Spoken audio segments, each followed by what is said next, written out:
Good morning, good evening, good afternoon.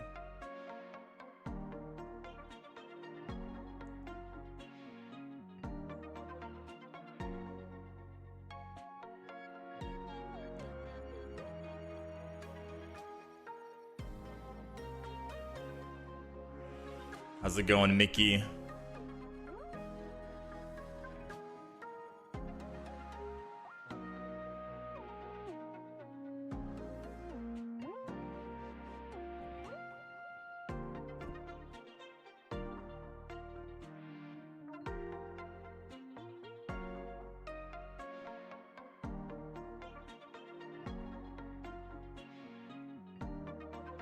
All right.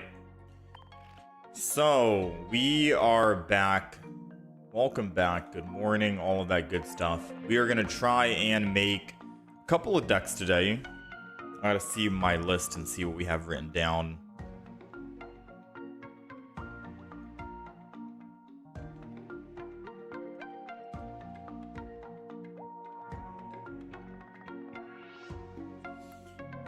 Let's see.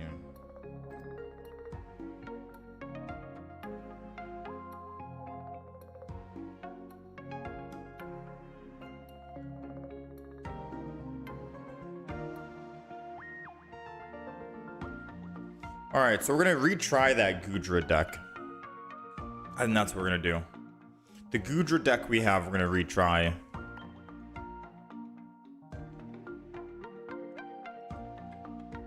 I'm all good, Mickey. I'm all good. Okay, so we have Gudra.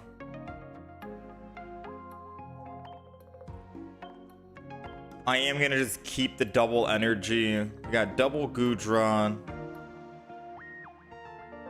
We got the heavy helmet. We got double Ndidi.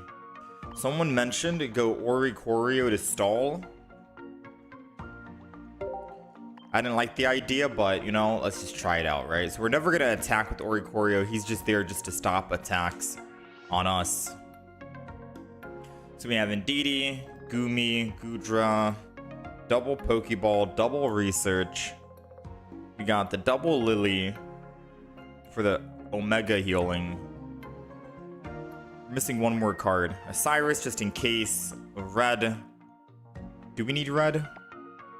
I mean, red lets us do 120 damage and then 100 damage after, so we can two-shot. Red seems good. So it's either if I want hand disruption, right?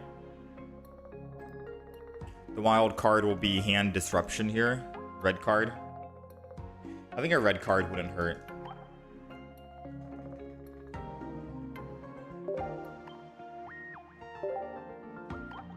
And then we'll make sure this is just dual energy and that's it.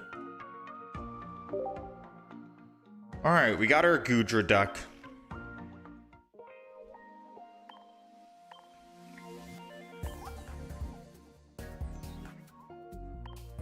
We got our Gudra deck. Try this out. Let me update the thing. I want to make one more deck, I think, before we jump into games.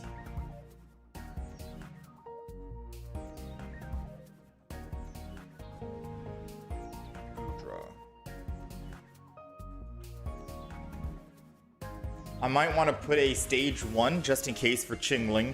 The way that I see it is Qingling can't attack every single turn forever. It's going to have to swap out of the active spot eventually.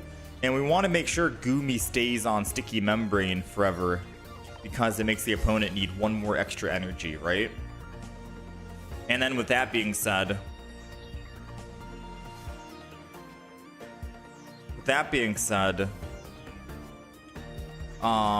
since we're generating dual energy, I can always attack on the front line with Ndidi just to kill Qingling. And then once Qingling's dead, then I can evolve into Gudra and then start swinging it with Gudra. Now that I'm thinking about it, do we need an X speed in the deck? Like, should I get rid of red card for X speed or just keep everything right here? If we start with Oricorio, not the worst because obviously he'll just be in the front to tank. And then I can put Gumis in after. We start with Indeedee, I guess not the worst, because I can just heal the damage that we do take. However, if he goes into a Blaziken very quickly, then that's a +1 for them. However, Goodra should be able to finish off. We can kill. Yeah, we can probably just swing back and kill.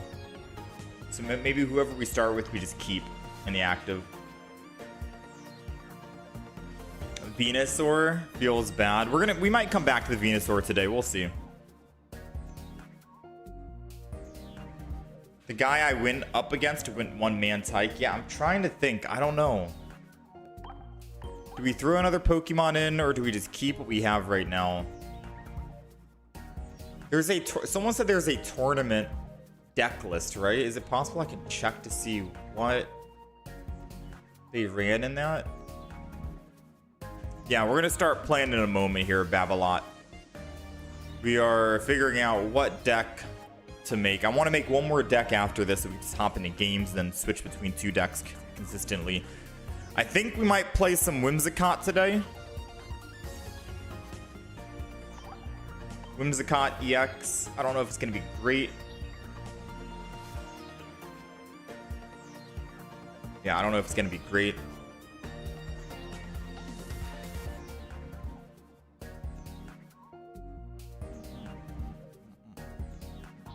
We're going to delete this Guz deck.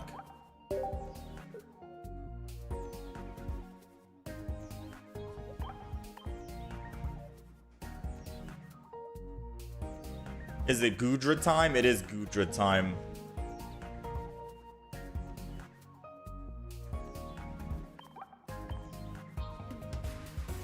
I don't know if this is going to be too many Pokemon. I haven't actually checked yet.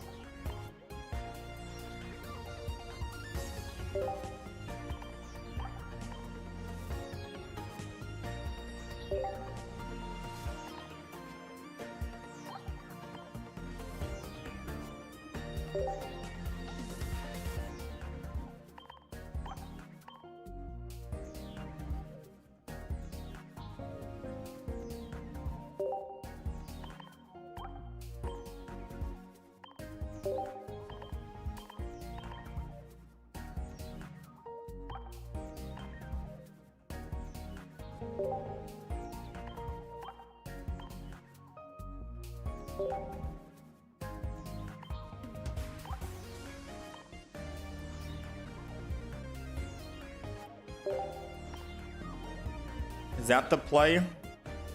No, we need red in the deck.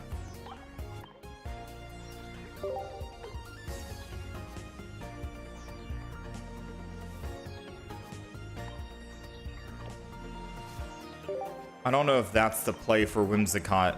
Double Cottony, double Whimsicott, Meowscarada lineup, because that's our heavy hitter against EXs. But then we also have Celebi with a red, because Celebi red against any single Mega Pokemon will just win us the game. And we only have a single one because we only need a single one for the win con. May to try and help us find the Pokemon cards we want. However, I could always kick May out and go Leaf Cape if we think we'll be okay. Leaf Cape gives us a lot of survivability, especially on Meowscarada against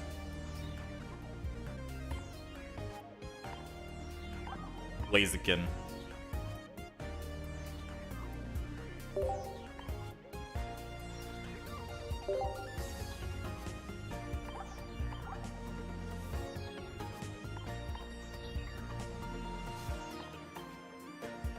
I can also do Celebi Challenge with Leafeon and Lilligant.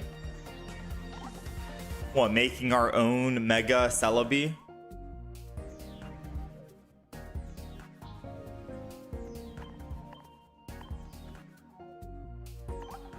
Alright, so this is Whimsicott.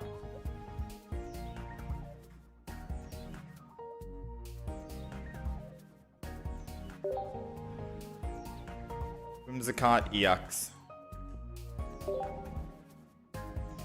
Now, just YouTube today, broken.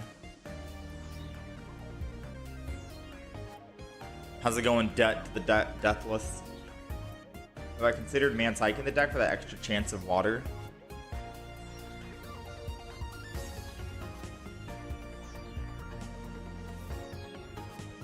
We'll take a look at the deck list one more time, and we'll see. Before we go back to the Gudra deck, what do we think about this deck? Seems okay. I wish I could throw in double Leaf Cape, but the only way I can do that is if I get rid of one Erica. The Leaf Cape is basically just in case. I'm never going to put it on Celebi. I don't think it's either for a Whimsicott to survive a Blaziken hit or a Meowscarada. And I guess it'll change depending on who we go up against, right? I could get rid of the Floragato for the stage 1, but I think this is good on stage 1. So we're going to finally try Whimsicott. Finally got around to it. Hopefully it goes well today. And we're going to do Gudra as well. So this is the Gudra deck. You guys said a Mantike.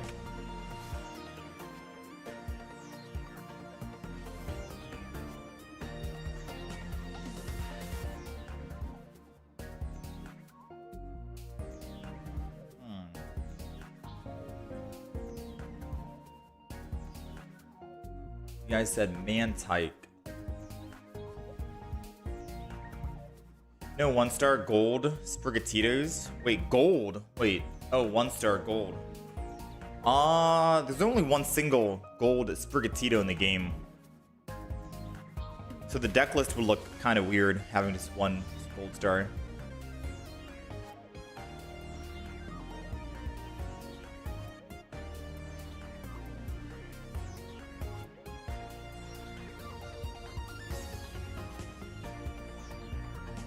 That's the only reason why.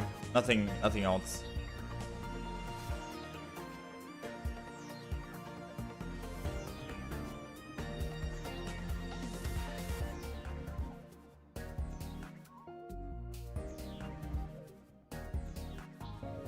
Some builds are running. Yeah, I did try running Mantike and I couldn't make any work of it.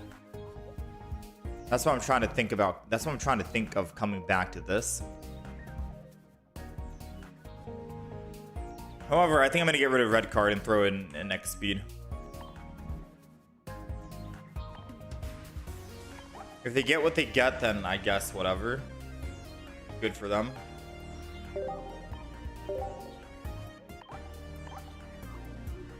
Next speed will help us keep some tempo, just in case we needed to keep it. Or save any extra energy. Alright, so that's the official deck list. The wild card is going to be the X speed, and you can swap it out for whatever you want. If you want hand disruption, so be it. If you only want one Lily, I don't know, but that's going to be the deck list.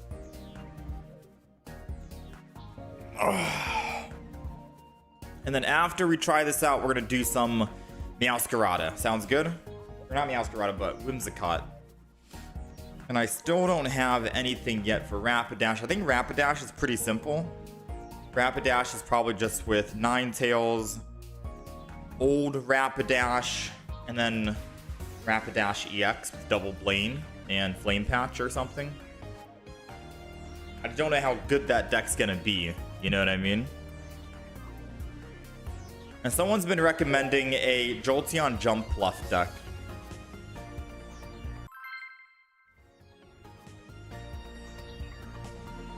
So some stuff just to keep in mind.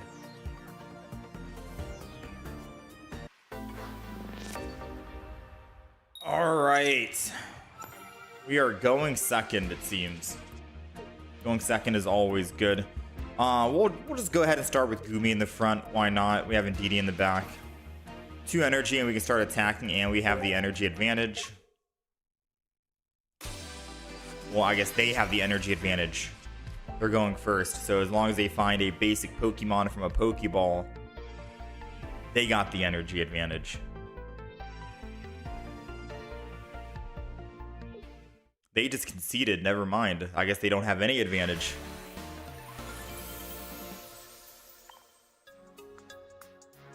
It would be Rapidash with Flareon. Who's the Oricorio dealer? Rapidash, Flareon, and then who else? I'll write that down. Rapidash plus Flareon plus X2 Flame Patch. Is my in-game name capital S? Yes. Oh, it's because they weren't even able to attack to get energy. Oh, snap, you're right.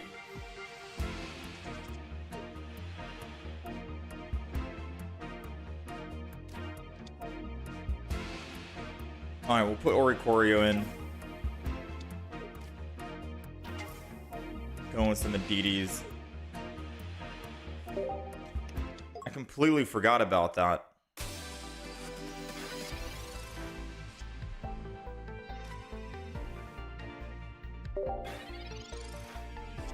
Let's go ahead and end turn. Part of me feels like I should have maybe put Ndidi in the front, since we're generating psychic energy. And the person in the front needs energy to swap over to Gudra anyway, so I think starting with Ndidi is going to be the best play moving forward if we generate that psychic.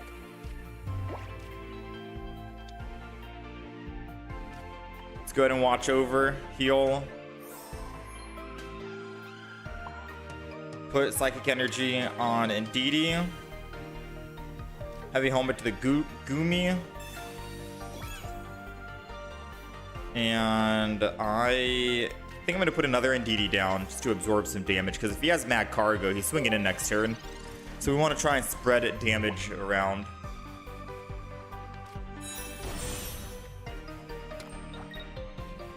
I kind of hope Oricorio dies, to be honest with you.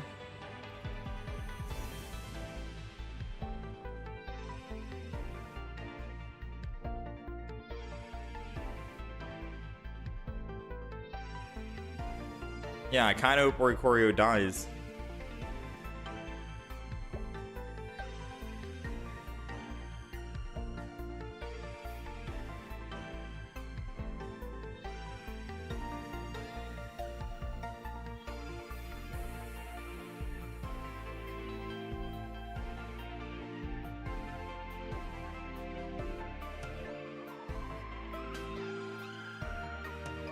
All right. We're in, finally.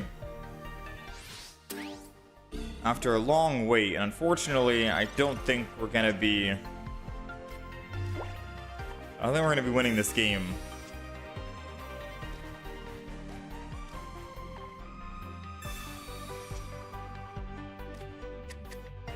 I could put Gumi in the front.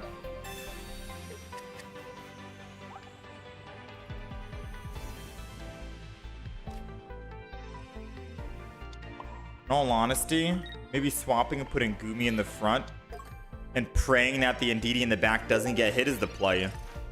He has 3 shots. As long as one hits Gumi and then none hits the Ndidi, we win on the next turn. We're doing 120 damage.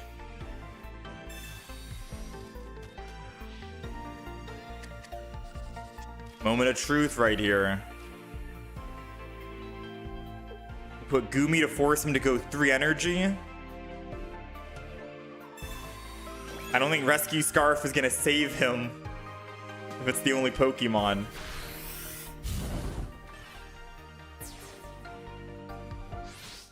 Okay. Not good, I'll admit. Not good. I have to put energy on Gumi. Retreat over to the Ndidi. I wanted Gumi to die, not the Oricorio. I'll evolve the back because now if Gumi gets hit, he can't survive, so we'll have to go that. And I'm gonna have to double watch over, just so if I get hit in the front, I need to get hit twice. All right, and now we end turn. So basically, if he spreads the damage, everyone gets hit one time, we win. If he hits Gudra, no, come on. Aw, man. Alright, I don't think we win this. I think lesson learned, we just start with Ndidi, because this should have been an easy win, quite honestly. Every deck we play, when we start building like a pretty good deck, it's always losing to a Mad Cargo, funny enough.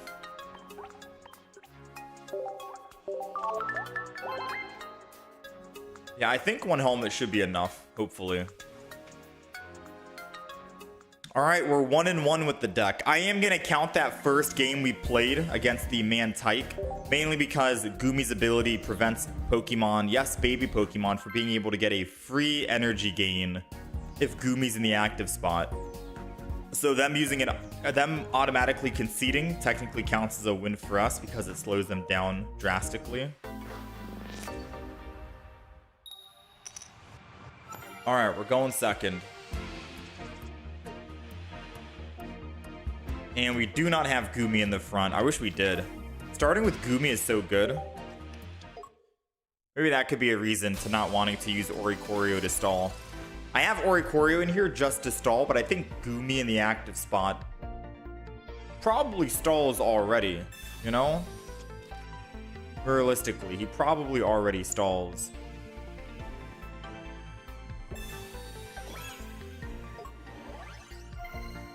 Alright, Giant Cape's going in. We got Goodra. And we got Gumi. Okay. We got double Gumi. So I can go one Gumi, another Gumi, energy on Oricorio, swap to the Gumi, and then end turn. Because now they can't even play with Rowlet until they get 2 energy, or Meowscarada until they get 3 energy. So meanwhile, I can just build my back Gumi.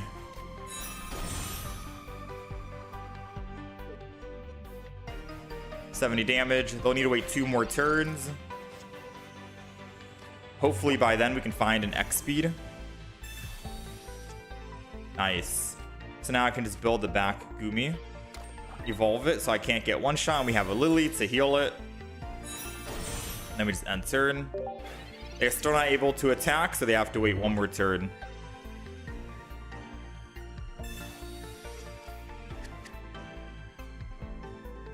Would have been nice to have an Indeedee, but Indeedee can't one-shot, seems. Alright, so he's ending turn here. Water? Water? Oh, come on. Water energy. Where are you, man? Ooh, wee. All right. Energy again. And we'll end turn. This is the reason why I don't like playing dual energy decks.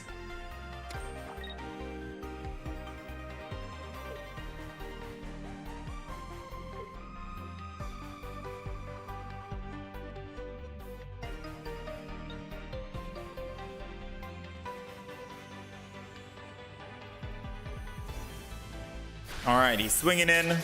He is opting to take out the frontline Pokemon. Interesting. So I don't even need to, like... I don't need to do anything. I'm going to put Goodra in the front.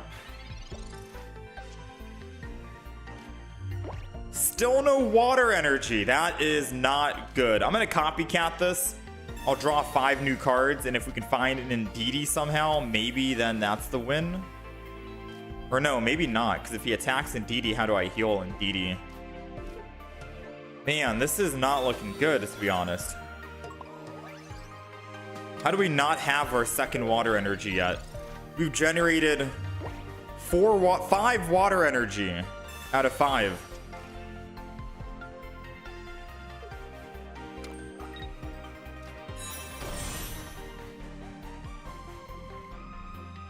If we were just able to attack, we'd have 1 already right now. Finally, man. Finally, we have some water coming in. So let's heal. Let's end turn. I'll be able to attack next turn. If we win this after not generating any kind of energy for so long, then that just shows, that's a testament to how strong this deck is then, right? And how unkillable Goodra might be. Because that's just wild, man. That's pretty wild.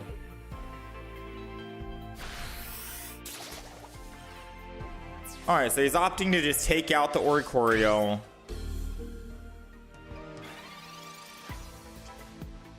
We got a Pokeball. I really don't want to put Indeedee down just yet until I can deal with the Decidueye in the front. Because I have to attack one time and then I can go in DD. Because more often than not, he's probably gonna put what?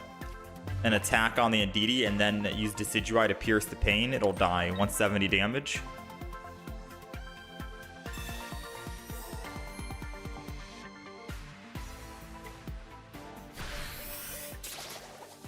$50. Sadly, red won't work. And if I still put Ndidi down, I still lose. So unfortunately, I have to do this without Ndidi right now. And we have to hope that we top deck our second Lily. We have 2 of them, and we have a 50-50% chance of finding it. Because then once he switches over here and does Pierce the Pain, I'm going to need Ndidi to help me. Oh, he's not going to Pierce the Pain.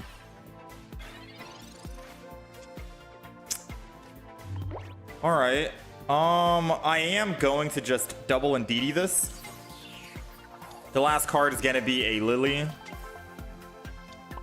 Let's go ahead and do this. Let's use our X speed because we're not going to need it anymore just to thin our hand. Let's ability to watch over to heal. Ability again. We'll save the red for the Decidueye EX. And now let's go in and kill. Alright, we're back at full. All they can do is Razor Leaf for 80. Hopefully they don't Sabrina. Because if they Sabrina, then I think we're dead, right? 80 plus 100 is going to be 180. We're cooked. If they don't Sabrina this turn, then we win the game. Alright, I think we win the game. We can definitely out-damage the Decidueye and out-heal it at that. Let me go ahead and see how much healing we have. It did 60, right? So 20 plus 20 plus 40 is going to be 80, and then I can red for 120. Yeah. I don't know how we turn that game around, but this deck is looking very promising.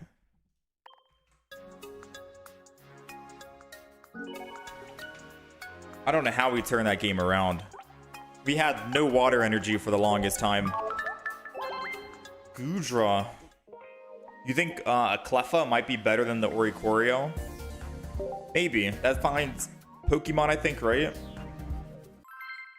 I think maybe we don't even need Mantike. We're able to stall and live long enough with Goodra. It doesn't even matter anymore. But we'll see. We'll keep playing some games and figuring it out.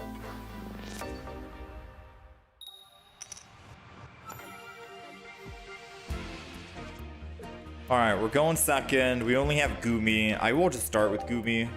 Now, I keep thinking out loud, so I'm going to repeat myself, but we have 5 basic Pokemon in the deck, and one of them is an Oricorio. Personally, I feel like we could maybe get rid of Oricorio and go with, like, Hand Disruption or something. And that's mainly because starting with Goomy is really good because it shuts them down, especially if they don't have energy advantage, because they're going to need, what, 3 energy right here on Mewtwo to even attack one time. 5 energy for the side drive. By the time he gets 5 energy, I should be good on my Goodra, ready to swing in, and with a heavy helmet, I can live, I think. So it is always good to start with Goomy, but I guess if they're running an EX only deck, maybe we can punish them with Oricorio.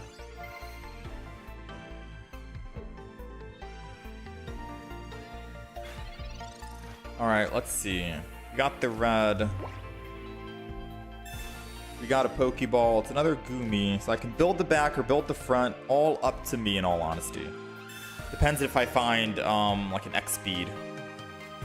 Right? I think in this case, I'm probably going to build the front.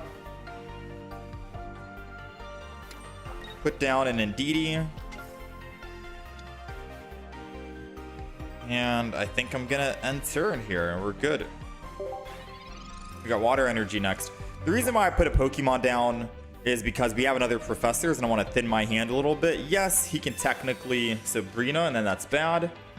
However, we do have 1 X speed in the deck, so you could try and find it with Professors. I've not seen anyone play Mewtwo in a good minute. I wonder if it's the same Mewtwo.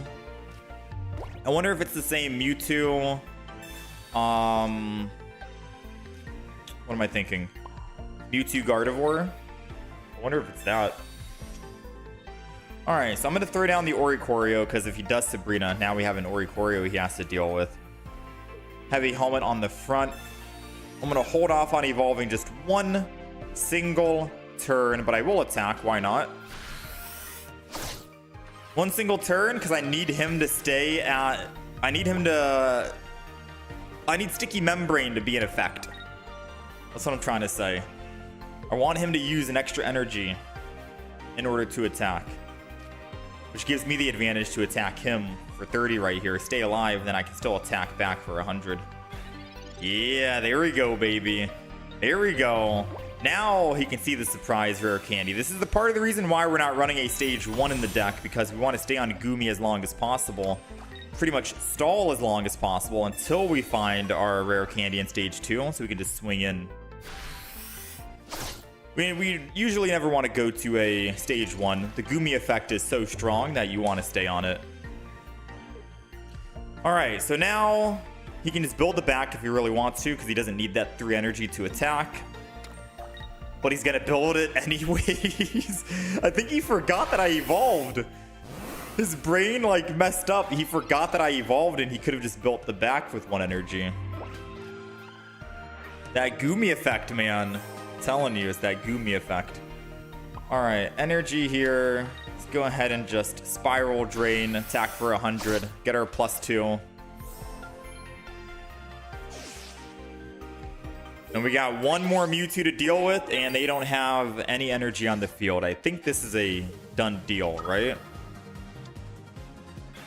I was gonna build another Gumi in the back, hypothetically speaking, but I don't even think we need another Gumi. I think we're okay. Oh, he was gonna try and ramp up quick with Gardevoir. Okay. We'll take it. We'll take it.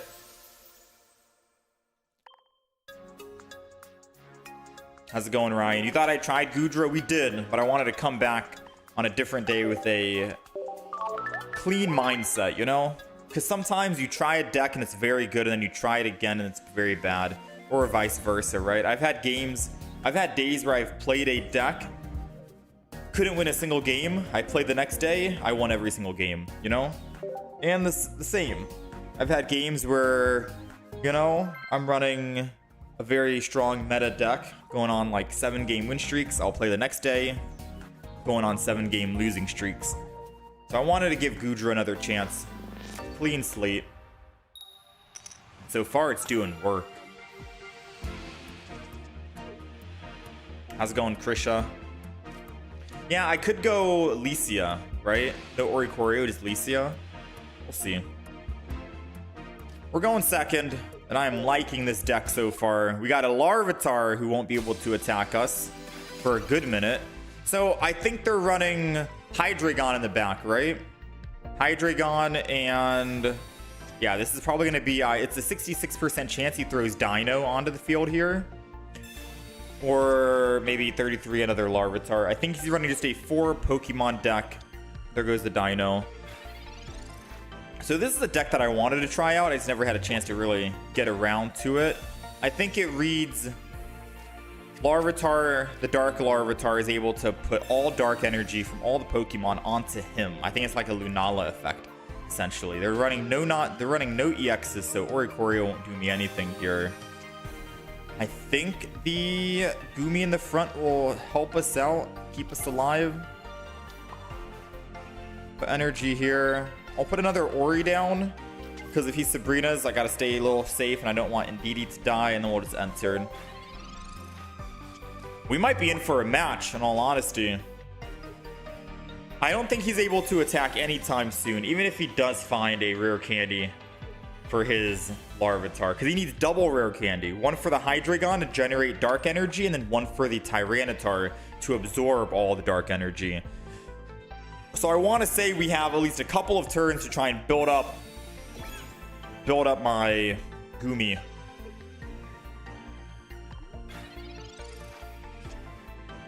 Got another Indeedee. We're generating psychic energy next turn, so we will be able to attack, which is good. I think one Gumi is probably good enough, but I am tempted to just copycat. They have 6 cards in hand. I'll draw 6 cards. Sucks that I'll be getting rid of a rare candy, but Maybe I should have waited. I don't want him to get rid of too many cards right now. This is a prime opportunity to try and do it. And that was definitely worth. We got our rare candies back. We got a professor's research back. And I'm able to actually just end turn here, professors, and hopefully have a better chance of finding our Pokemon. This was definitely the better play using Copycat right now before his hand got smaller.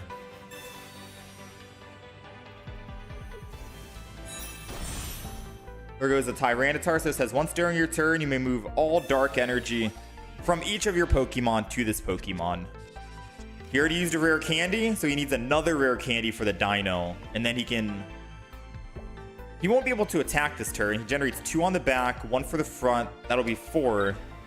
He needs 5 total. Whew. Okay. We lucked out. Now we're looking for our Pokemon. 6 cards. We're drawing 2, 33% chance. And we got it. Everything worked out. Let's red card, or wow. Let's rare candy, energy, heavy helmet, and then let's attack. I'm still wondering, do we put down another Indeedee at this stage? I only put the other Indeedee down if I think my Goodra will stay alive. If I am scared that my Goodra is gonna die, then we might need to start building another one.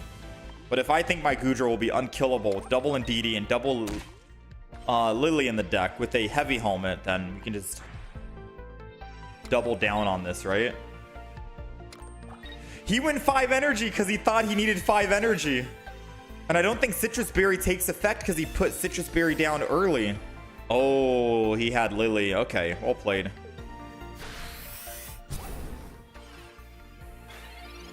Well played with the Lily, but guess what? I have a Lily of my own.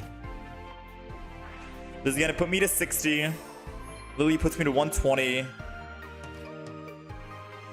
Let's go ahead and heal.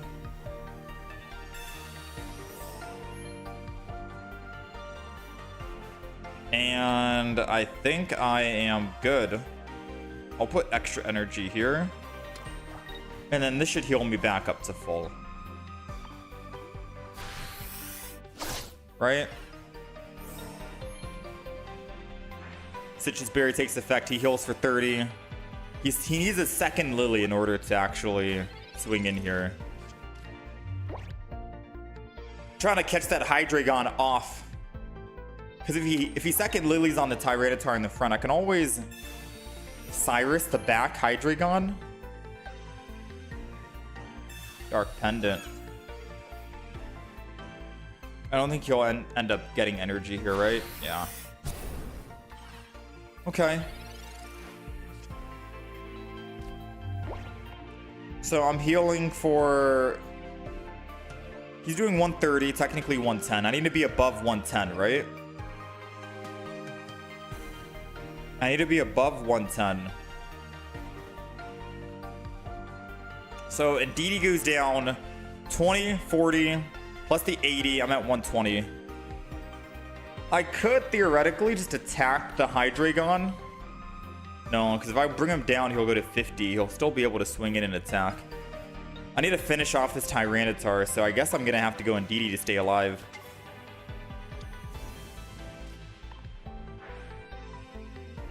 We're going to have to go Indeedee to stay alive here.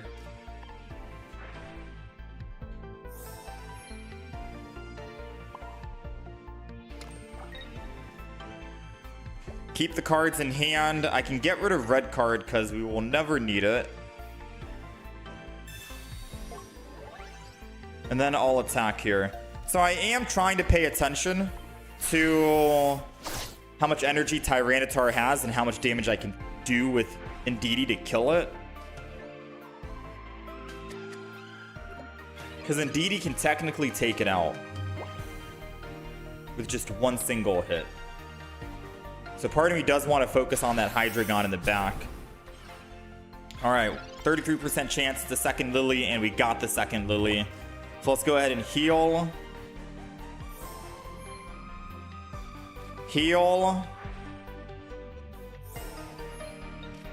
We're going to Lily again.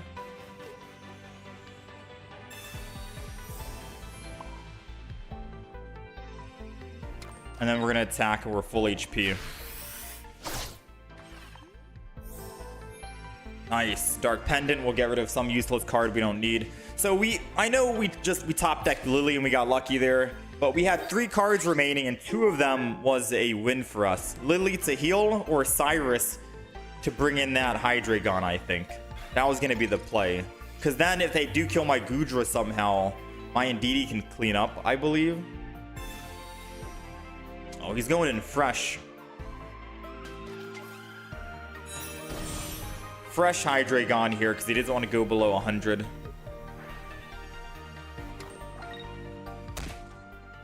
I sadly do not have any more healing items. But he does 110. I think we go above 110, right? I think we're above 110. Heal. Heal. Psychic Energy. Let's go ahead and attack for 100. And we're at 120, which means that he needs a Giovanni in order to actually kill, or a Guzma. And he only has 2 cards in hand, and one of them is probably a Pokeball. And the other is probably a... I don't know what it is. Pokeball and something? Maybe it's a... Yeah, I don't know. Our opponent said he's just leaving the game. He rage quit. Oh no, he's back! The gentleman. What's the play? Okay, no, he left. He left. Didn't want to look at the damage we were doing. Came back, realized, oh snap, he's in trouble, and then left again.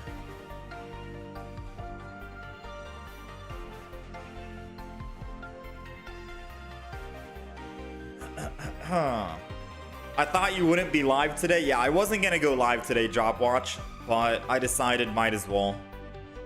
I'm gonna go live today. We're obviously live today. And then Thursday, Friday, I won't be live. And then I'll come back on Saturday. Yeah, I was originally gonna take today off.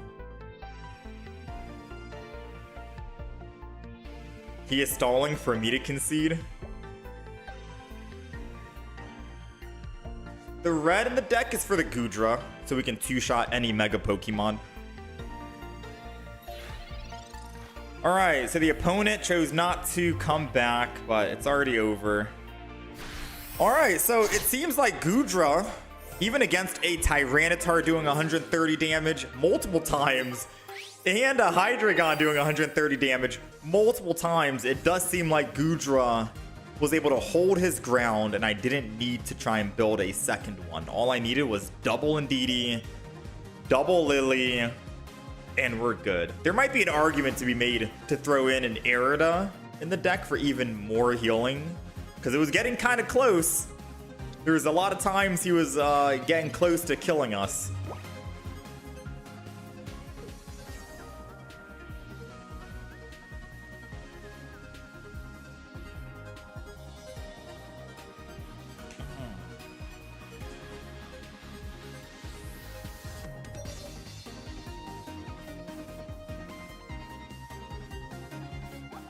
All right, and the opponent did not return within the allotted time. We'll take it.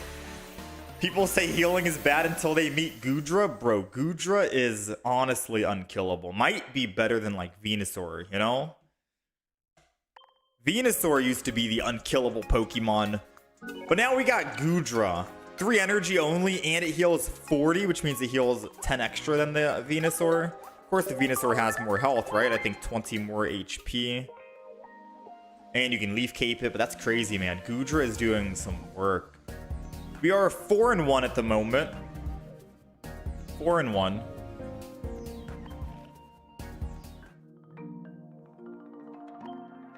Let me see. Ooh, let's go, baby. Ivysaur. Training for these duplicates. We got double Ivysaur from the new. Usually you don't really need 2 stage 1s though, I don't think, right?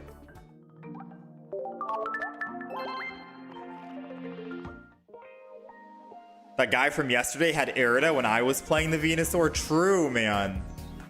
That's what surprised me. I was like, okay, double Lily. He's done with healing. And then he surprised me with an Erida. And I was like, okay, we just lost. Because he had way too much healing. So far, this deck's good. I like it. I like the Gudra deck for sure.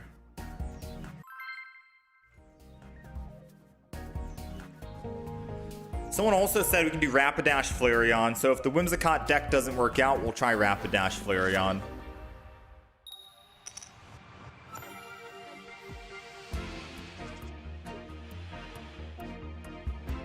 All right, we're going first. And I'm probably just going to put Goomy in the front. Yeah, they get energy advantage, but we can hopefully stop them with Sticky Membrane. And I can try and build a back Goomy instead.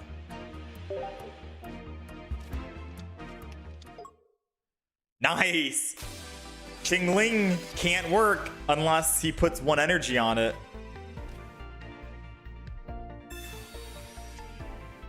So Qingling was something I was afraid of, right? Because a lot of people were saying, what if you go into a Qingling? How do you deal with that? We're A-okay, in all honesty. We are A-okay.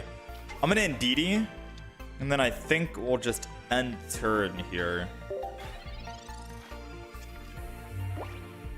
Assuming that he doesn't have a Sabrina or a Repel, Qingling won't be able to attack here. He'll have to try and build up just a back. Ah, there goes the Repel. Maybe I should have waited one turn, right? Maybe I should have waited just a wee turn. Oh, it doesn't matter. He doesn't even have a Pokemon. I mean, I can't use my item cards, but what item card would I use? No? As long as I have a supporter and Pokemon tools, I'm still okay. I can still do this. And Ndidi is still a threat that he's going to have to deal with. He just gave me a free swap to my Ndidi. Technically, he just helped me out. I'll end turn.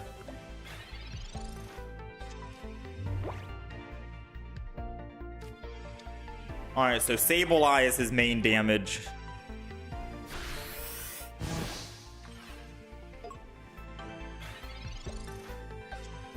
Sableye, it seems. Go ahead and heal. Energy, and let's attack. Because we're doing 60, but if Sableye doesn't evolve, we're doing 80, 90? We're doing 90, I think, right? Which means we get to kill the Sableye once it attacks us. Red card, I mean, you might be helping me. I'm looking for another Ndidi. And I got the rare candies. He did help. I was looking for rare candy. Ah, the good old red card silver play. You gotta respect it. This guy didn't have a win condition. He just wanted to mess with me a little bit. You know, red card him, silver him, and then be like, ah, you know what? I'm done. Concede.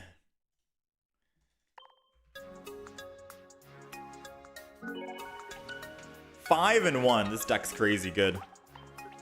How's it going to regular simp? Yeah, yesterday I was like, I don't like Gudra. Yeah, today's a new day. You know, I think I'll go for top 1,000 this season. Maybe. We'll see, Job Watch. I am definitely playing a lot more Pokemon Pocket nowadays.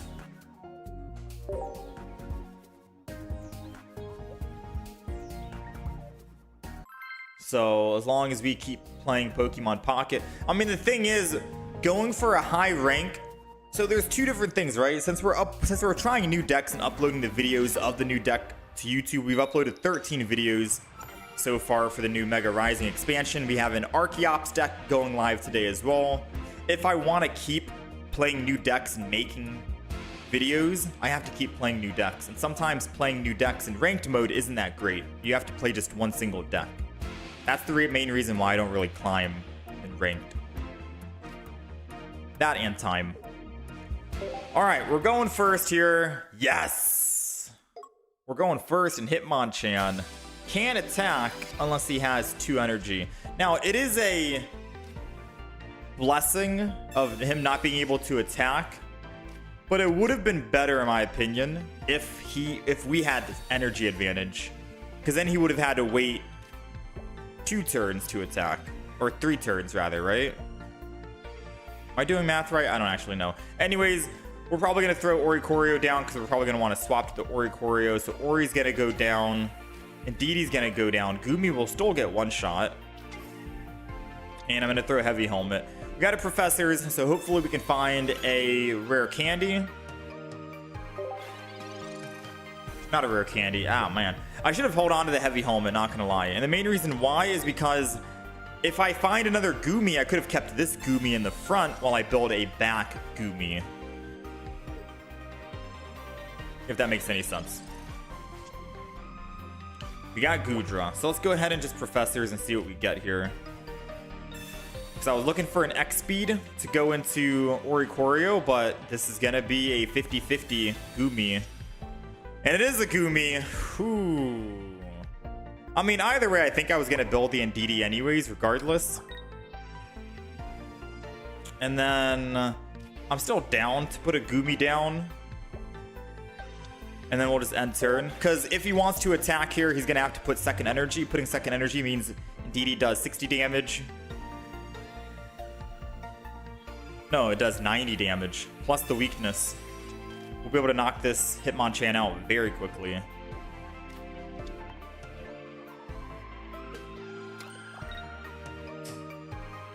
Plume Fossil is the Archeops.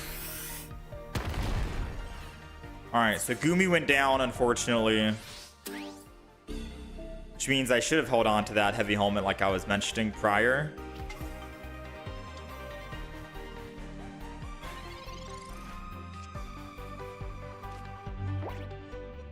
Alright, let's go ahead and we'll Rare Candy, evolve into the Goodra.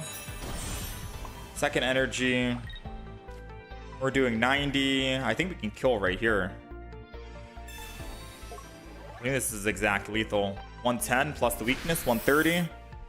Don't even have to worry about taking any damage. And now it's going to come down to, does he have the Archeops with Rare Candy? He most likely does. He's got a lot of cards in hand. He's got quite a bit.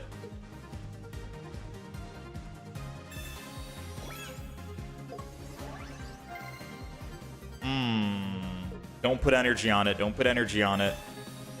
Repellent to Goodra would be hilarious.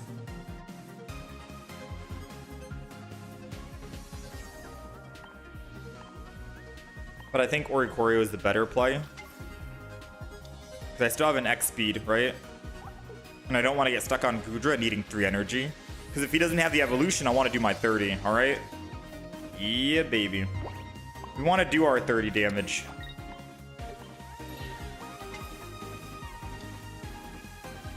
Alright, get in there, Ndidi. Now does he have it? He's got 7 cards in hand. You can't build a second plume. I mean, I guess he could technically build a second Plume Fossil. Brother, this guy's desperation is hitting right now, alright? Desperation is definitely hitting. Let's try and quickly build the other Goodra, because we're going to need that Goodra to kill this Archeops if he does somehow find it. He's got 8. He's got it. He finally found it. At this stage, I was trying to root for him, man. I was like, I hope he finds it. Giovanni, because he wants to do 30 to us. Now, the good thing is, he has to either kill Ndidi to win, which is going to take a while for him to kill Ndidi.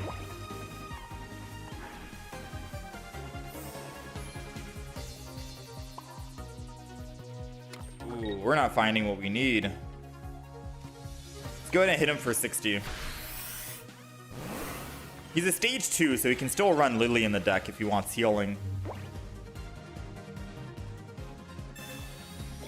Alright, that keeps it alive. Let's see if he misplays and puts extra energy when he doesn't need it.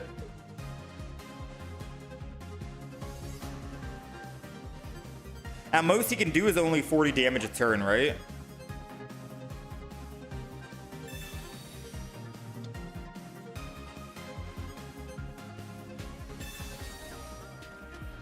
Well played with the Pokey Flute.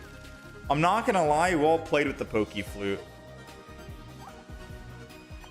I think he wins because of that. Because Oricorio will just die.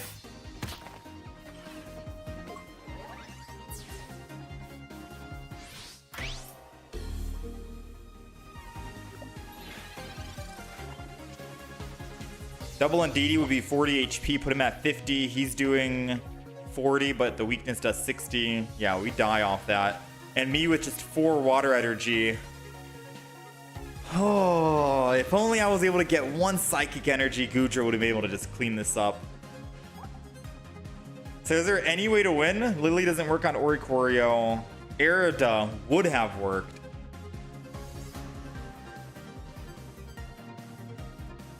I want to say that's game.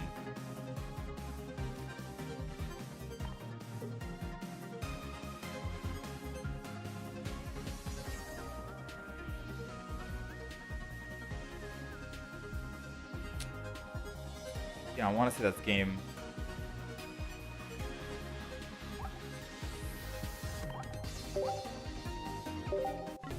Yeah, that's game. Because I was thinking of putting... Because I can't go to Oricorio and then retreat off Oricorio. If I could, then we could have won. But I can't go to him and retreat unless I had like a Lyra. Because I would Lyra into Oricorio, heal Oricorio, retreat off Oricorio, and then attack with Indeedee, and then I could win. Alright. Close game. How's it going, Wayne? Yeah, Geo or Red only affects the active, yep. Your energy RNG played against me. Yeah, we had 4 water energy. No, 5. We had 5 because I had to put water energy on Oricorio. And then retreat to lose it. And then we generated 4 extra energy afterwards. So if it wasn't for the energy, we had the win. Can't really do much about that.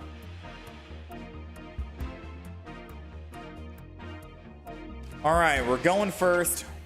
We got Indeedee in the active. Going first isn't that great considering that, well, I mean, they get energy, they get to attack first. Unless I somehow find, say, an X-Speed and a Goodra right here on this next turn. Alas, no.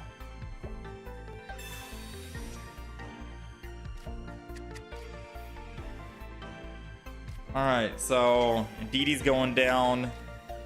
Gumi's going down. And we're just going to end turn. I think I could put the Oricorio down as well, but maybe we'll want to build a second one.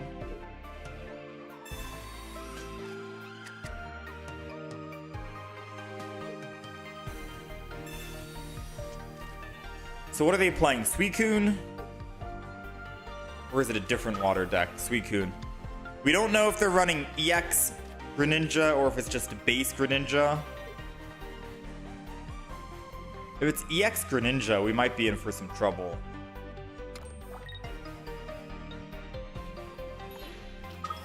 Alright, so he's opting to swap, which makes me feel like it's not going to be EX Greninja because he could have just evolved and then swapped for free. I think he's running the do 20 damage Greninja. Alright, so him losing energy there is good for us. It helps me kind of stabilize my energy a bit.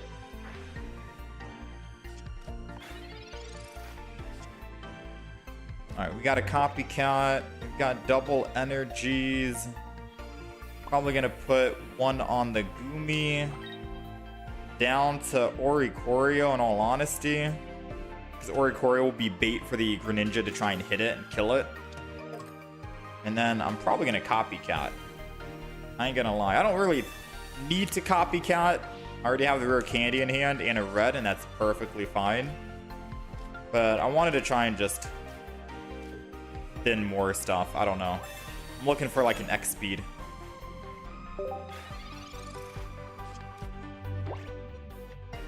It would be nice if we did have a supporter in the game that helped with dragon energy, because all dragon type Pokemon need dual energy, I think. So it would be nice if we had like a supporter, an item card, anything that did help with the dual energy. But then maybe some of the dragon cards would be too overpowered.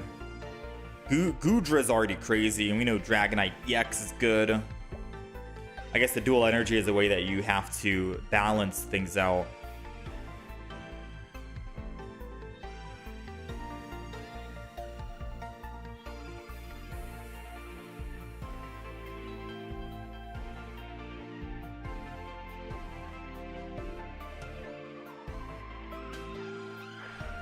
All right, so they're probably gonna hit Oricorio or Gumi here.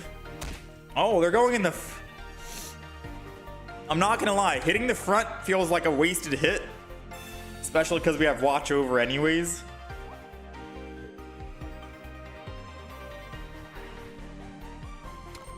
Maybe he's gonna do me a solid though. X speed. Nice. Alright, so now what's the play? Let's heal over. Let's get Gumi set up. Gumi's all set up. Should I X speed over to Gumi now or no? Probably not, because if I X speed now, then he's most likely just gonna hit Cyrus and kill. But if he does hit Cyrus and kill, then it doesn't change anything about me staying in the active spot regardless, no? So changing and X speeding going to Gumi is technically the play, I want to say.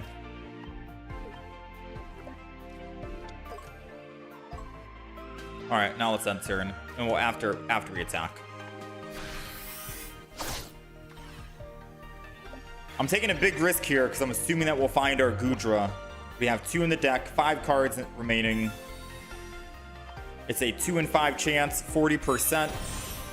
You've got to be kidding me.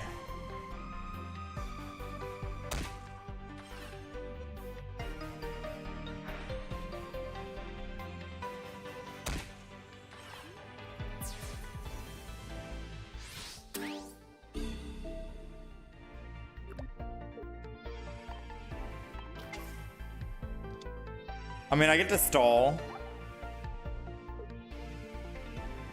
but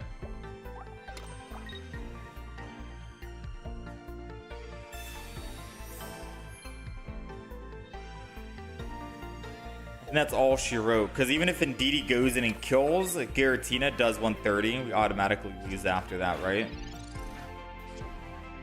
Dang, we did top deck the Gudra as well. We would have been unkillable. That would have been it.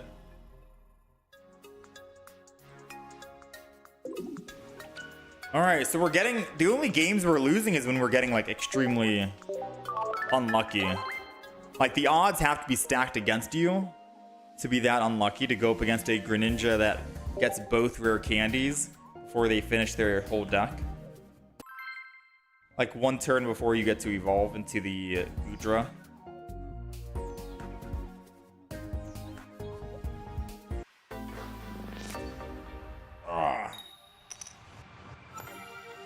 So far, we're still okay with this deck.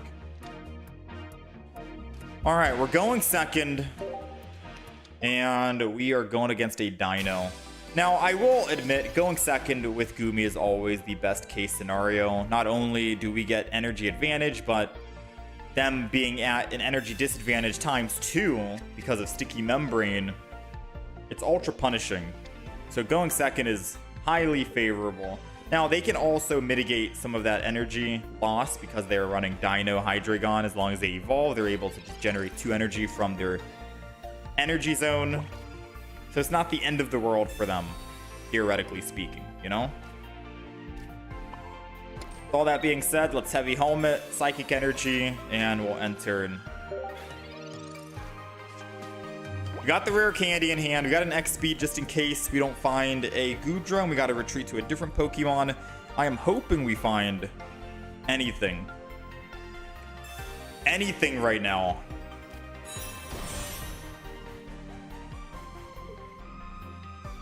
He needs 4 energy to attack. He'll be able to put 3 energy this turn, and then he can get his last energy next turn. I'll be taking a buttloads of damage. Or boatload? Boatload? Let's go with that.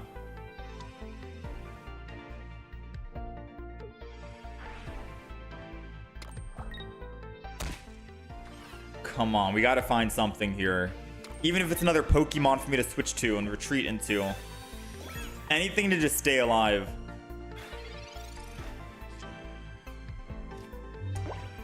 Sometimes you get unlucky, right? X speeds and that's it. I did mention before we started playing, I said the only way we've lost so far is by getting extremely unlucky. You know, either we generate 5 water energy in a row, either we find no Pokemon like we did just now, Or we go up against the Greninja. Those are like the only games we've lost. We've gotten extremely unlucky. Whenever we get Goodra online, we've not lost, or whenever we've had at least a game that we can play.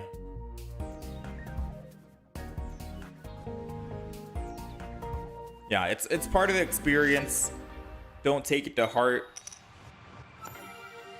I'll explain that once we talk about the deck list as well.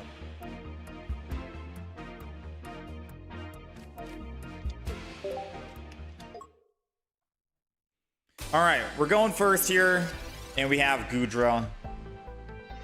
Let's go ahead and just Professors. Let's Professors first, and then we'll Copycat after we do all of our Professor stuff. Because we're still looking for a Pokemon so we can X-Speed over to the Pokemon. We don't really want to be in the active spot. Ampharos needs 3 energy to attack. As long as they're in the active, it'll take them 4 turns to be able to attack here. Unless they find their Pichu X-Speed and they retreat back. Or if they find a Zeraora. Jolteon. They're losing the energy. They're never getting it back. But they want to evolve into Jolteon to do some damage, I think, right? I'm okay with that. I think I'm A-okay. Because now Jolteon needs, what, 3 energy to attack? Yeah, that's perfectly fine. And DD will mitigate and heal all the damage I take on the front line. So let's go ahead and do this. And DD's going down. Then we'll just heal it. So this is like a huge Jolteon counter. And we will end turn. And I know we have Goodra in hand right now. I could theoretically just evolve next turn and then wait just so we're guaranteed Rare Candy Goodra in hand. Actually, I might do that. He didn't even build the front. I was gonna say I won't do it. Because he'll be able to attack for 80. I mean, he might have Elemental Switch. Who knows? Do we care, though, if he uses Elemental Switch? All that energy goes away. I'd rather he do that. We can bait him to bring the energy towards us. Yeah, let's do it.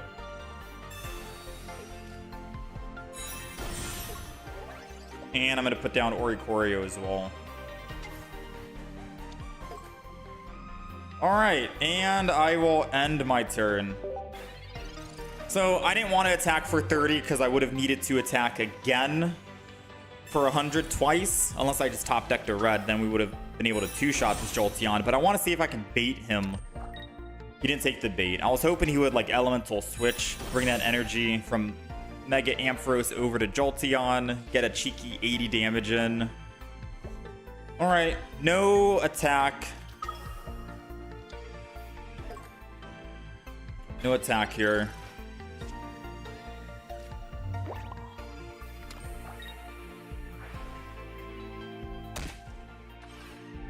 I think it's fine, because if we can find our red, we can two-shot the Mega Ampharos. I'm going to keep the Lilies in hand right now for obvious reason. He's about to swing in. We got to brace for impact. There goes the X-Speed. We do have a Cyrus, but I don't really feel like bringing the Cyrus or using it to bring back the Jolteon. Our main threat is kill 1 Mega Pokemon and we win the game, so... Oh, Oricorio absorbed all of it, and DD is safe. Let's go ahead and heal. Energy on and DD. I'm gonna Lily as well. I don't even know if I want to Goomy. And then attack. So now he's down to 110 and DD's doing 120. He's got a Lily of his own right now, right? Maybe Oricorio in this deck is actually good. The fact that he absorbed all that damage. Ooh, we made him retreat. He decided to lose 2 energy and retreat. That's how terrified he is now. What? Oh, snap. I did not expect that. I'm gonna build another Gumi then. Actually, no, I'm gonna do this.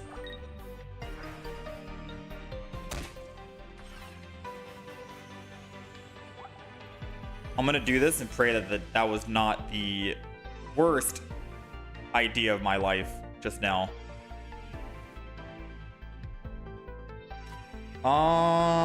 Yeah, let's go ahead and attack.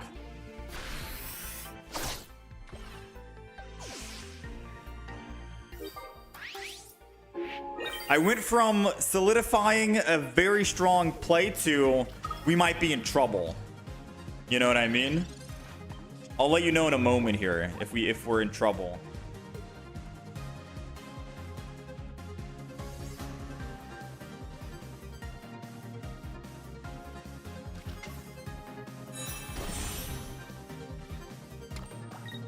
Does he have a Cyrus? Does he have a Cyrus? No Cyrus. I think we're getting lucky. I think we got lucky. I don't think I should have put energy on Ndidi because putting energy and then letting him get hit was kind of scary. No, it's probably definitely not the play. All right, let's go ahead. Rare Candy. Evolve. Ndidi. Go back up to 110. I am going to put energy on Gudra. Sure, they can bring it in, right? They can bring it in 100%.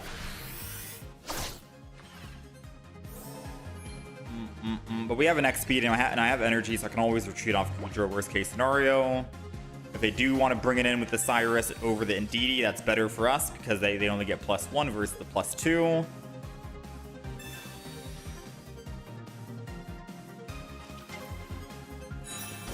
They got their second Mega Ampharos. They've got to have elemental switches in the deck, right? They've already used an X speed. They could technically double elemental switch and Ampharos. Oh my, they're actually going to double elemental switch and Ampharos. Wait, no, they're not. What? What? They were just trying to tank 3 hits on the Ampharos in the front, I guess. That was probably their play. I don't know what other cards they had in hand. All right, whatever. I think we still would have been fine if he double elemental switch Ampharos on the front line. My Gudra is still tanky enough. Nice, not bad.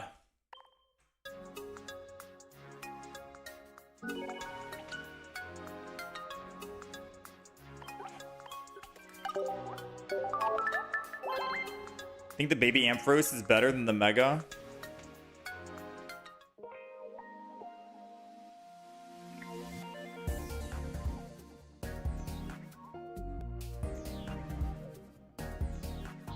Maybe. I haven't tried the base Ampharos non-EX.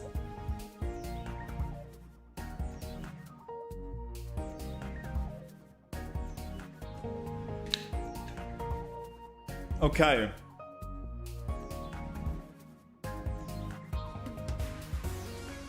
I think we're ready to swap and change decks. Yeah. Yeah, let's swap and change decks. Let's talk about the deck list.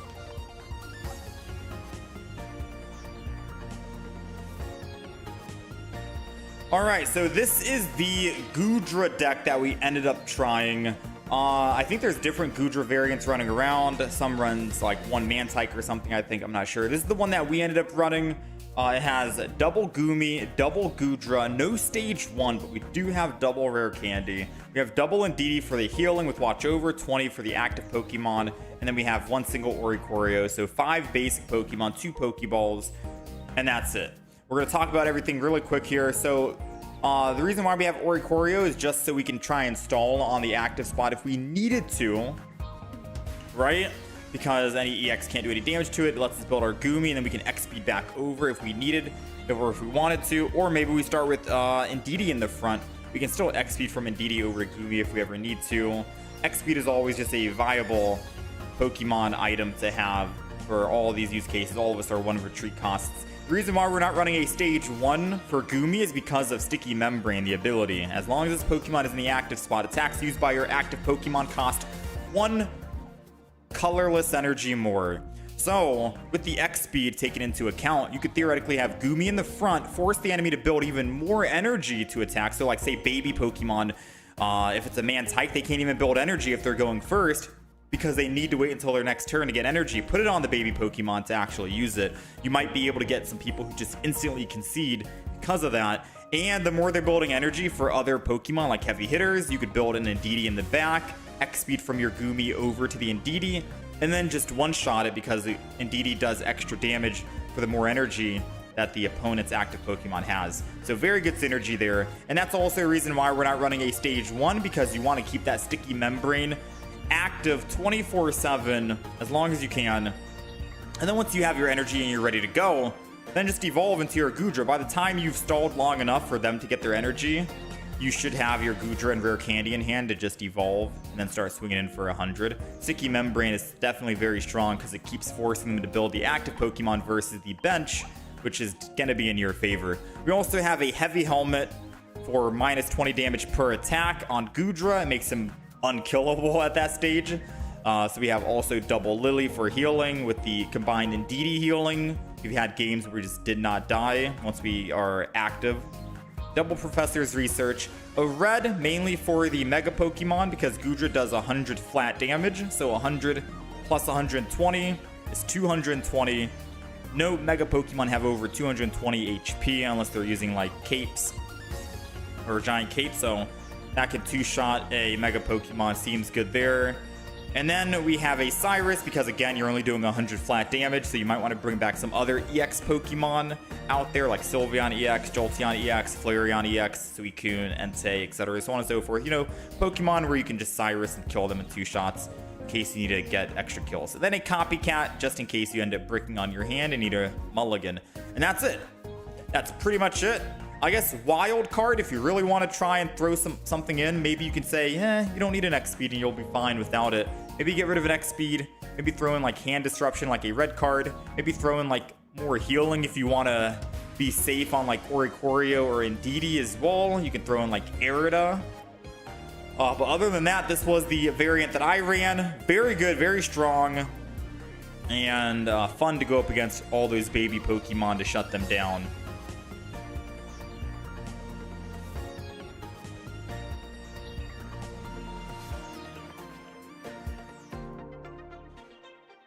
Oricorio is just as a wall. Yeah.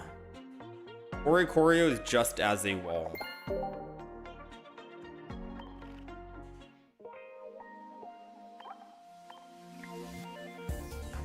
So if I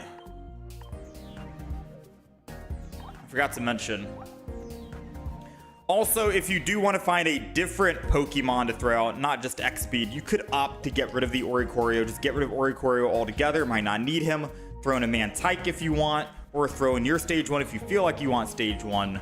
But Oricorio is not going to be able to attack ever. He's just sitting there as a wall, and that's pretty much it. Because if they kill your Oricorio and they go up +1, whatever, they're going to need a +2 and +3, and they'll most likely never be able to kill your Goodra once your Goodra gets online. So Oricorio being worthless here and just staying as a wall against EX seems good enough.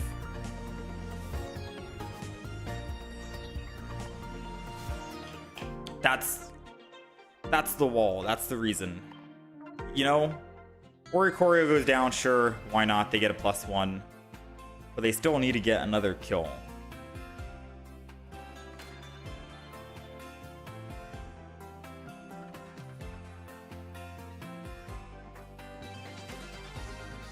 All right, Whimsicott time.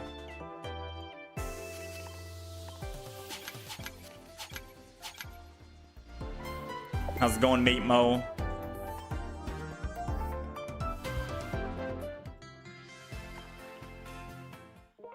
Goodra is good, I'm glad.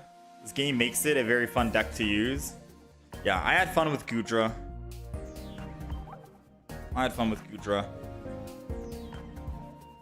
Alright, so now we're going to swap the deck and we're going to go Whimsicott. We already have the deck built. This is the deck list that we'll be playing.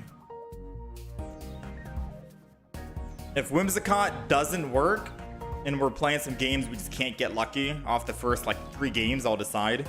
Like if we go 0-3, then we'll probably switch it up and go Rapidash Flareon and just try to pivot real quick and make a new deck. But this is the second deck for the day that we're gonna play.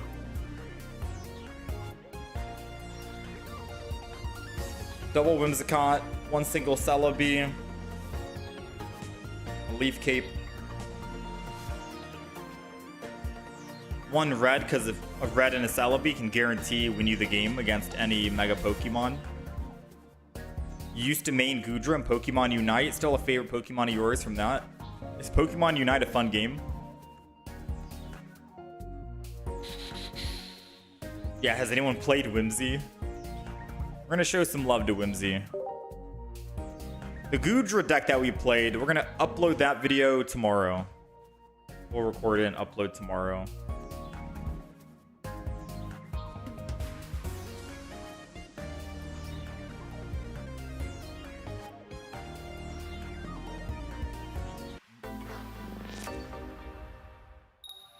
All right, we are going second, and we are going up with who?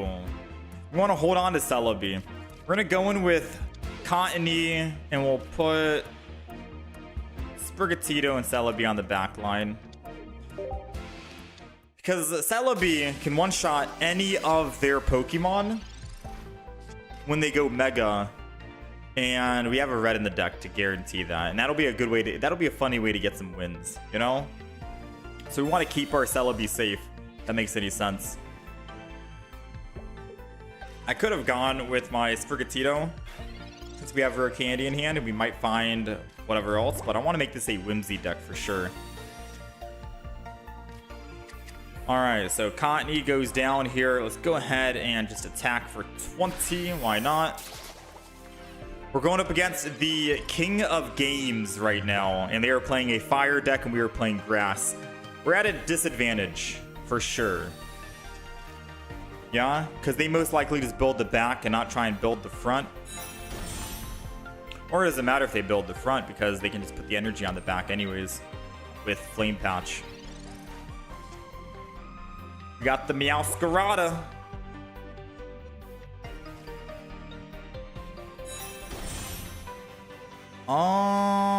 Not gonna lie, I kind of want to just have at least 1 energy on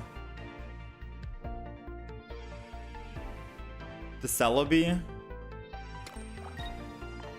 I don't know if that makes any sense. Because if he somehow like puts energy on Torchic and then loses the energy and then Flame Patches the energy and then goes to Blaziken, I want to be able to Celebi to devolve him.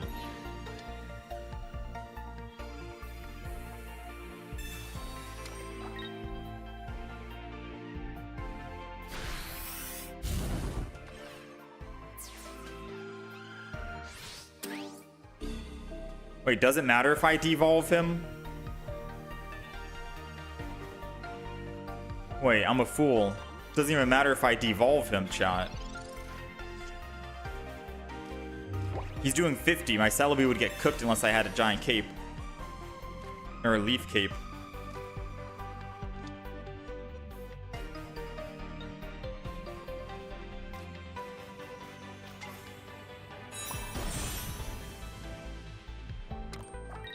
Alright, so misplay just happened. I should have put down the base Cottony so I could go Cottony, do 20 damage, and then I can Celebi the next turn to devolve it and kill it.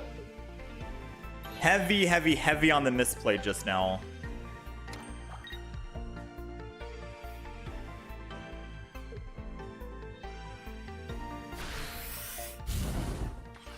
They're gonna kill the Cottony.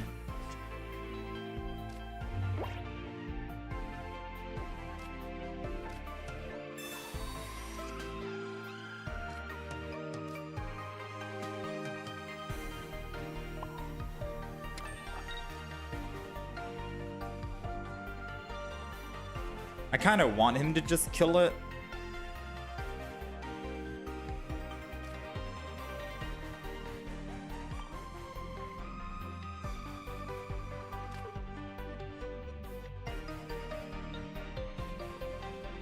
No, I gotta play this smart, because if he goes up +1 right now, it might be bad. So I'm gonna leave Cape, and then I'll Fighting Claws and attack. Because then it might make Heatmore think, okay, so Cottony is a Pokemon he wants to protect, and he'll keep attacking the Cottony. And if he can keep taking that bait, I'll be fine. Because the real deal here is going to be Celebi cleaning up a Mega Blaziken. That's the real deal. You know? Now, unfortunately, I have to admit, I don't think it'll work on this Mega Blaziken because he slow evolved it, right? Yeah, no, he slow evolved it.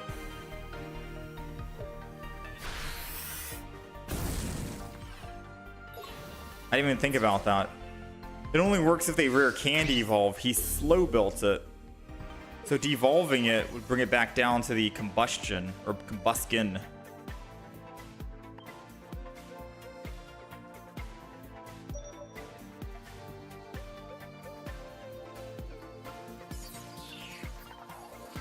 Yeah, no, that's bad. Yeah, that's bad. Try the Cat before Florigato needing 2 energy and Scarada attacking only with 60. If there's no EXs, may you not trust this deck. Also, based stage 1 user. This is probably the worst matchup. I mean, I think if I pivoted and played that a little better, we could have won. Right? Cape on the Meowscarada. Because if I just cape the Meowscarada, I live on the active spot. Sure, my Whimsicott dies, but my Meowscarada will still live no matter what. And then I can attack. No, I don't know. Alright, we're going second. We're going second here. Let's go Cottony in the front. We'll double Cottony down. 1 Celebi. And then we'll end. So I think our lineup is going to be at least 1 Celebi on the front. 1 Meowscarada, 1 Cottony, obviously. 1 of each. And if we had to choose a copy, it's going to depend on if they are running EX or not. You know? If they're running EX, maybe we want to go double Meowscarada. If they're not running any EX, then maybe Whimsicott. Just depends. They are running EX, it's Altaria, so I should have gone double Meowscarada. Saved at least 1 spot on the active. Just some food for thought right here, speaking out loud. Alright, so let's Professor's Research.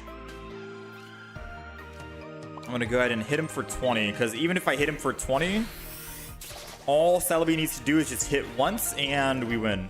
As long as it has 20 damage on it, Celebi does the 40, it automatically dies.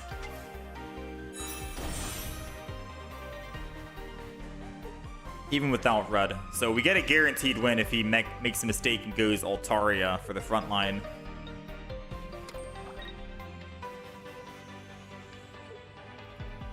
I think he's opting to lose the Swablu. I think he's assuming that my Cottony is going to evolve and kill here. Which I guess I could evolve and kill, technically speaking. I don't know if I want to. It's going to Razor Leaf. The reason why I don't want to evolve and kill is because I want to wait. I want to chill. If I evolve and kill, I give him a free swap to Sylveon, and he gets to do 70 damage on my Whimsicott to hit it, and I don't even have an Erica or a Leaf Cape at the moment, so let's just wait for now. Plus, we're only doing 70 because that retreat cost is 1. Ooh. So now Meowscarada can't one-shot it with red. That sucks.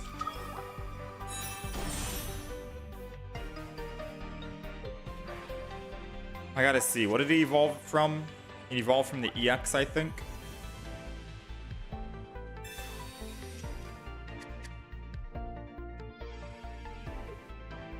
Alright, well, the play is gonna be just kill it with Cottony. And then rare candy into my Meowscarada, assuming that we find our rare candy again. I mean, we got it. Meowscarada, though.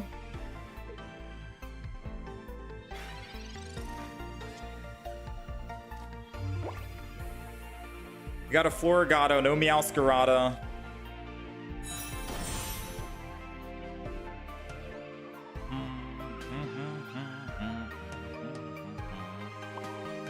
I think we only need one energy on. Oh, we need double. So I'll put one energy on Cottony. And I think I'm just gonna attack here with Razor Leaf.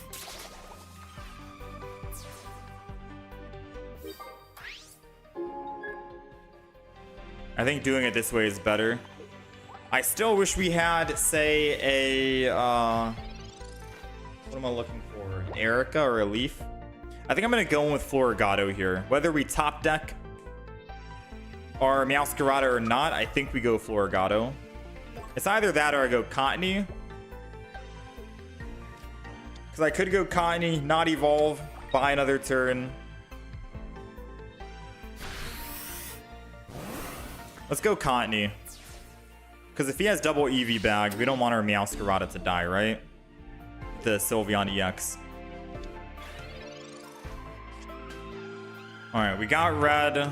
Whimsicott is only going to be doing 70 damage, aka 90. So I could technically two-shot the Sylveon.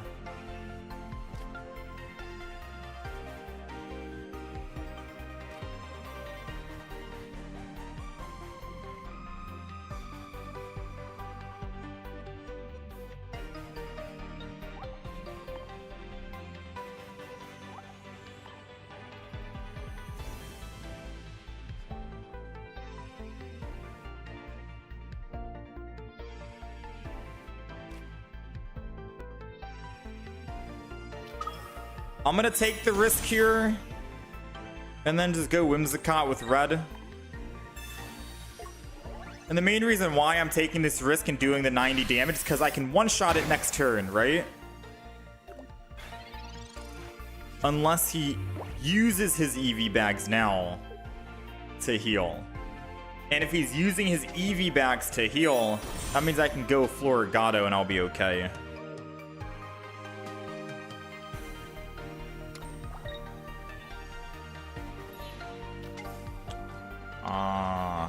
Espeon.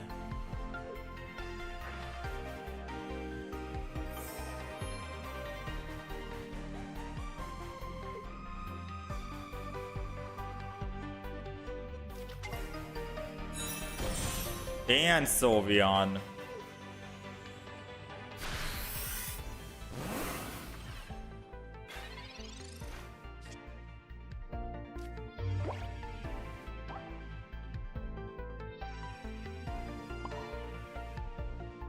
I'm gonna leave Cape the front, stay and hold my ground and attack again.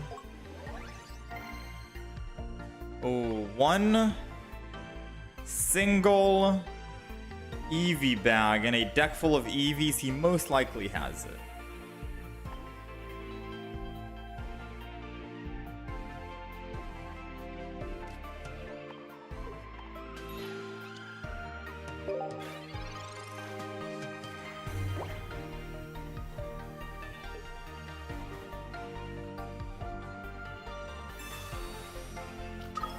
Yeah, that's game.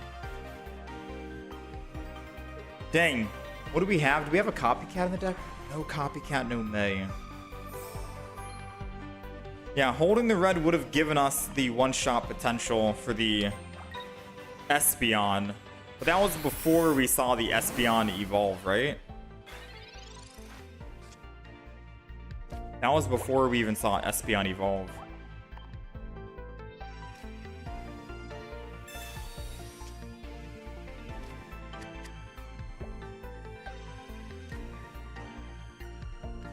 Sprigatito's going down. I could retreat off Whimsicott. I need to, or else I'm dead. And what? Devolve.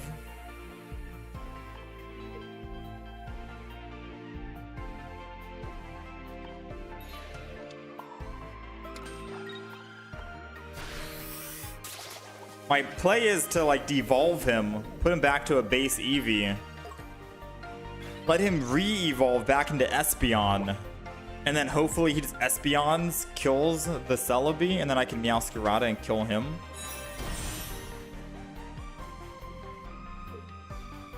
I feel like he doesn't have any Eevee bags in the deck because he would have used it to kill Whimsicott, and he pulled his entire deck already, you know? So I'm like, funny enough, I don't think he's running Eevee bag in the deck. So he'll only get 30 healing here. He'll stay at 130, and then Meowscarada can clean up. Yeah, alright. We have double Meowscarada. And we have 5 cards remaining. That's a 40% chance to win. If we win this game somehow, this is absolutely wild. This deck was... Oh, we still didn't find it, bro. I mean... Sylveon comes and kills me now, right?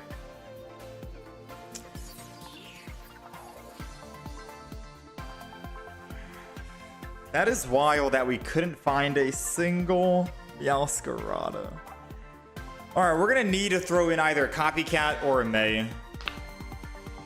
And I gotta figure out what to get rid of. Yeah, if I had known he wasn't playing any Eevee bags, I would have played this game completely different. You know? I would have played this game completely different if had I known he had no Eevee bag. Because the Eevee bag made me play a certain way. Because it sets him up for lethal, but... knowing that he doesn't have any, we could have been one. We could have been attacking with other Pokemon and stayed safe.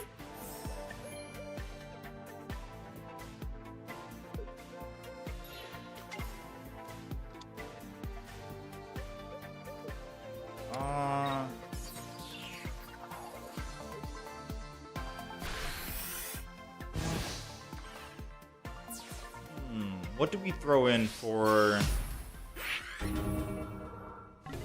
What do we want to throw in? Do we kick out the Floragato and just go stage 2 instead?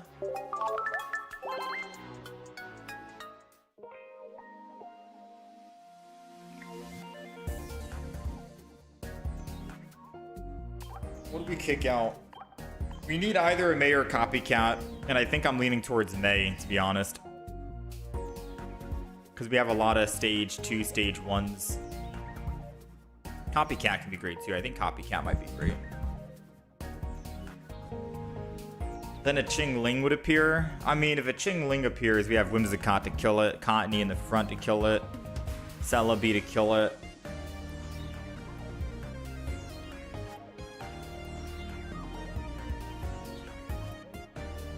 Yeah, we bottom deck that Meowscarada.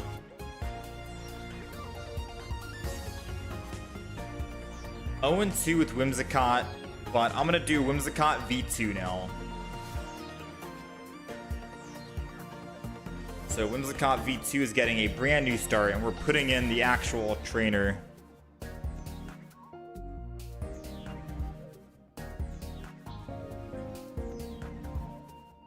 I mean, can't use Candy? Yeah, no.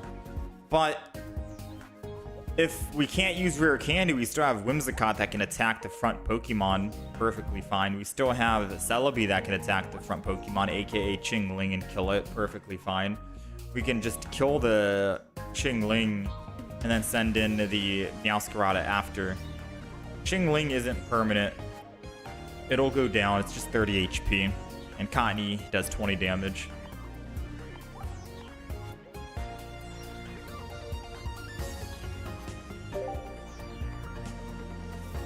Oh, I didn't even realize we had a full art Floragato. Alright, so we haven't... I need the red, Leaf Cape. We need the Leaf Cape, we need the red, and the healing is still very strong. Obviously, Rare Candy's got to stay, Pokeballs and Research has got to stay. One Celebi is always good. I'm going to get rid of the Floragato, don't hate me. And I think we're going to go Copycat. It's either Copycat, May, or Iono. You tell me which one you guys like more. What card is your favorite card to play? Copycat, May, Iono? What card do you like to try and search? I think I'm going to go Copycat on this deck, considering we have Meowscarada.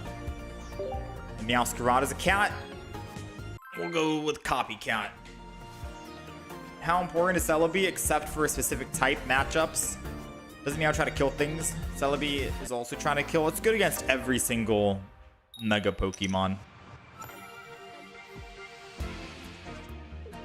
Alright, we're going first. So not only does going first absolutely suck in this kind of deck, but we're also going first against an Altaria. Alright, let's Sprigatito in the back, and then we'll enter. And I don't know who I want to throw Leaf Cape on just yet.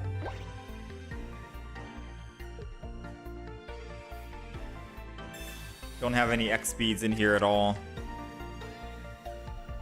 Oh wait, I'm a little foolish. Licia.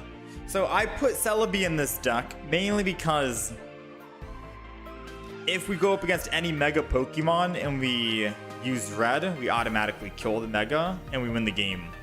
That was the idea. We don't win the game.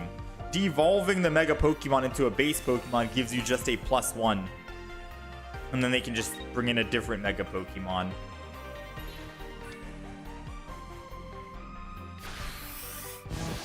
So with that in mind, maybe Celebi isn't play here.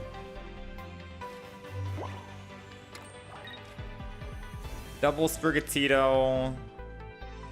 Let's go ahead and enter. And we got the Ching-Ling in the front.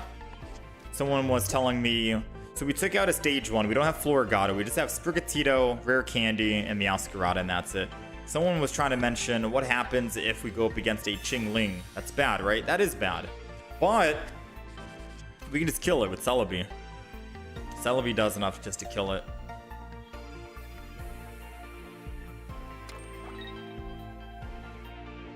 So now they're looking for an Altaria.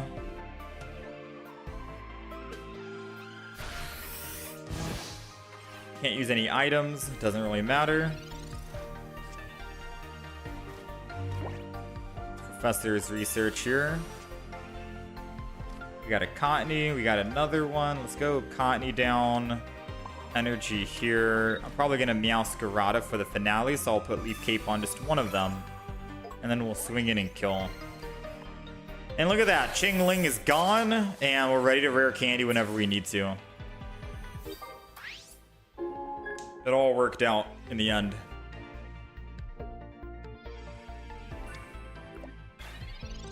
Alright, so they're telegraphing that they do have Altaria ready to go.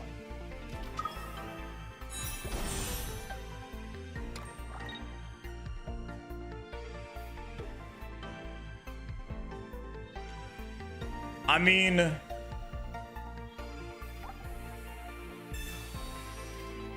sure. I think the good news is I can just go Cottony, absorb another hit.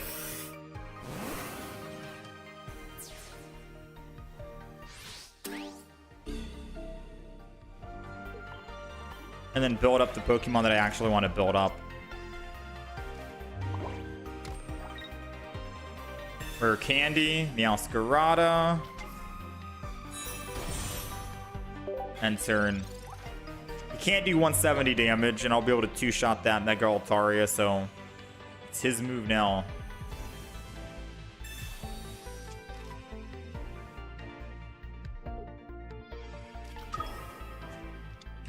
Even with Indeedee, I can still two-shot it.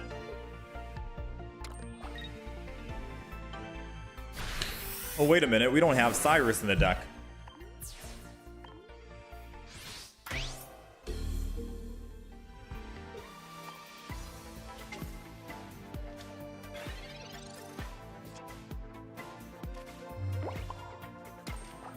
Wait a minute. We don't have Cyrus in the deck.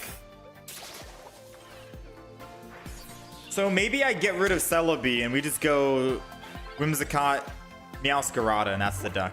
And I can kick out Celebi and throw in like a Cyrus as well.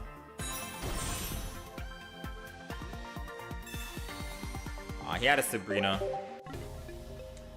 We are 0-3 technically with the Whimsicott deck. 0-1 on the version 2 with Copycat. I mean, I did say if we go 0-3, I switch it up, right? We just play a different deck and come back, maybe? Like we try Rapidash. I don't know if Whimsicott... I already knew walking into it, Whimsicott wasn't going to be that great. All things considered.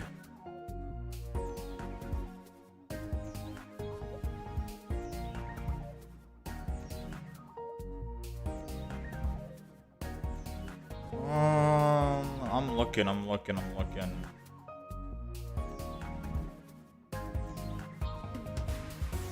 Trying to find a Pokemon deck that I can play. Or I'm trying to find a deck that I can get rid of.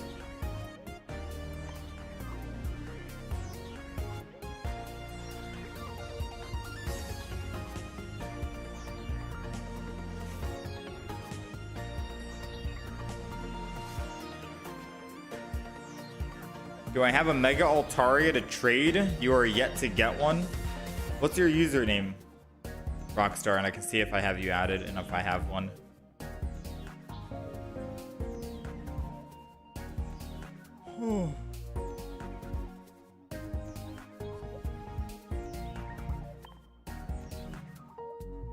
I'll delete the Dragalge deck because we already have another dark deck, Absol. They need to up the... I know they just finished upping the deck list, right? From 20 total decks to 25. But I do feel like maybe we need an upgrade again.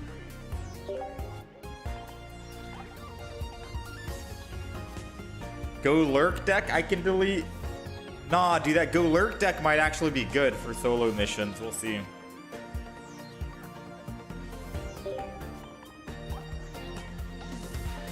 Alright, so if we're running Eevee Flareon, do we really want the boosted evolution Eevee? Yes or no? To be able to evolve immediately. Is boosted evolution Eevee worth it? Flareon, I know it's good for Jolteon, Leafeon, Sylveon, but I don't know if it makes sense for a Flareon. You know? I don't know if it makes sense for a Flareon. So either Find a Friend is going to be better than that.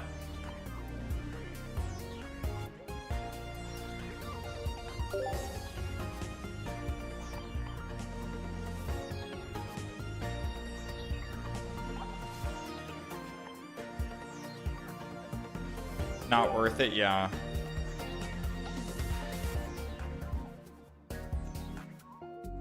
I think I just stick with the one that does.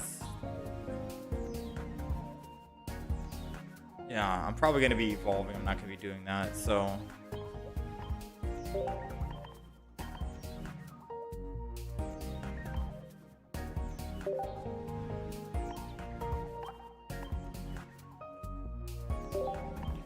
Alright, we've got 4 more cards we can throw in this deck.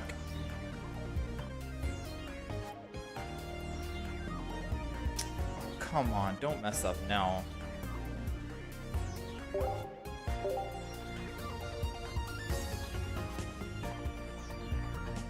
Not required for Flareon. Alright, Majesto, where are you?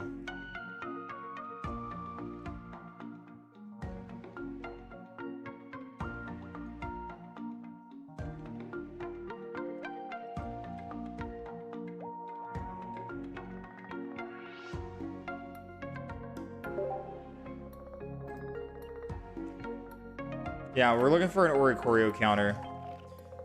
I might not be able to actually send you one because my cursor is messing up here.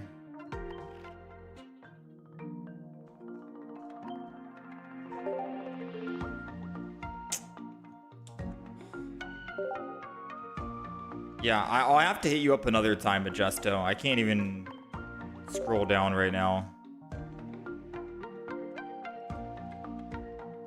Seems like my cursor wants to mess up.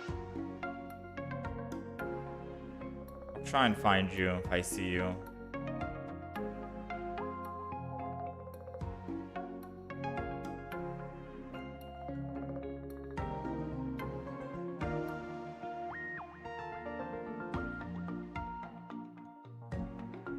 I don't see you. Share already used up for the day? Oh, snap.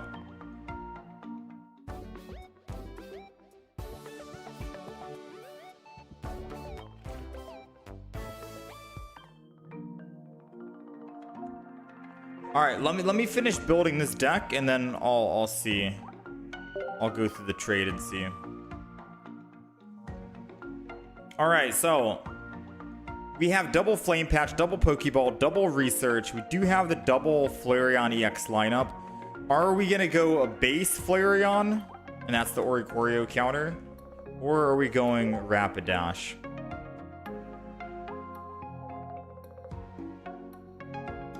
I could still base Flareon.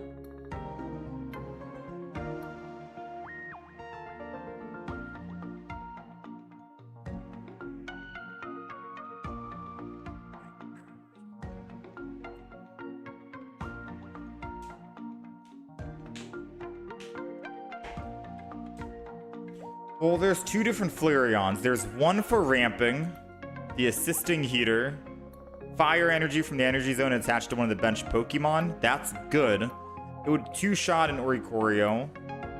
Or we go this Flareon to discard an energy, which is still giving us energy and fuel for Flame Patch, essentially speaking. Magby could charge up faster for Rapidash. I mean, Rapidash is like the final hitter.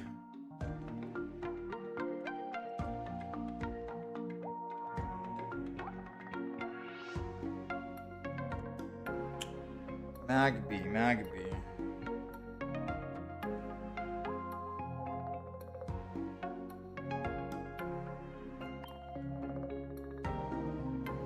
Still puts you at a disadvantage if you go first. But it also puts us at a disadvantage after the fact, because once Magby dies, and it will eventually die, right? Say if we're going up against like a Hitmonchan, then all they gotta do is kill one more Pokemon, either Flareon or Rapidash.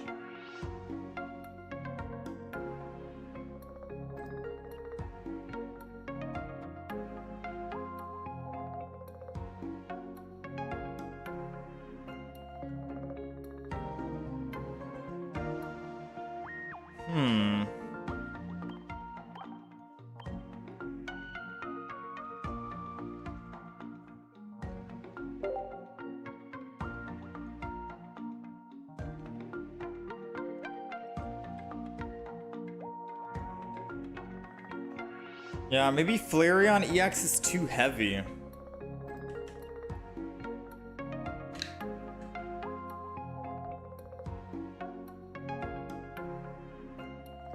Rapidash is already our main win condition, right? 110, two shots any Mega.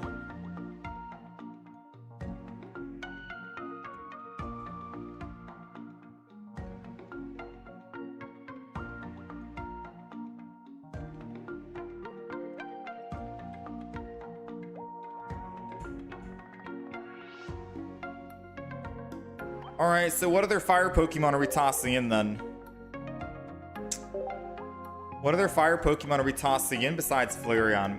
Should we just go full Rapidash with Blaine? Blaine, get rid of the Flareon. So no Eevees at all. We'll go Vulpix and Ninetales.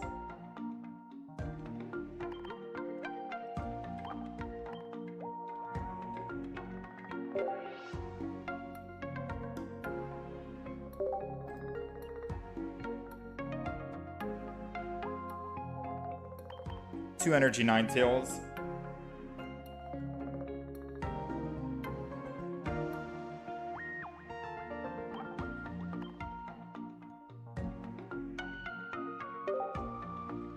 And then we go... I kind of want to go one energy Rapidash.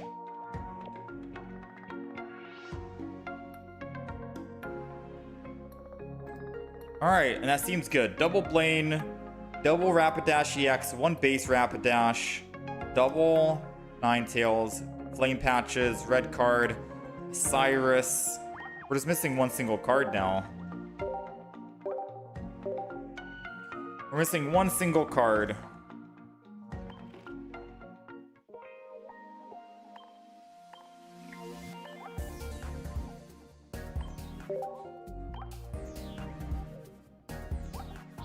Oh, it won't let me play the deck until I add another card.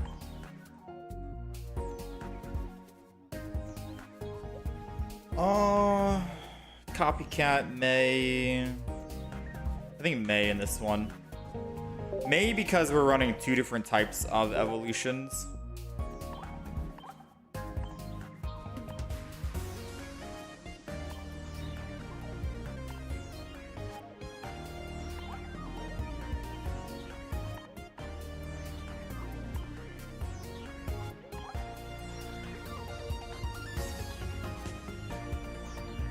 Alright, Rapidash EX.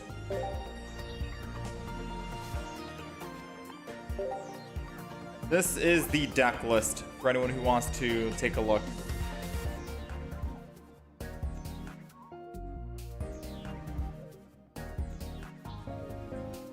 So we got Vulpix, Ponyta, Ninetales. We've got double Rapidash EX with one base Rapidash. Technically, I don't need a base Rapidash because we have Ninetales for the Oricorio.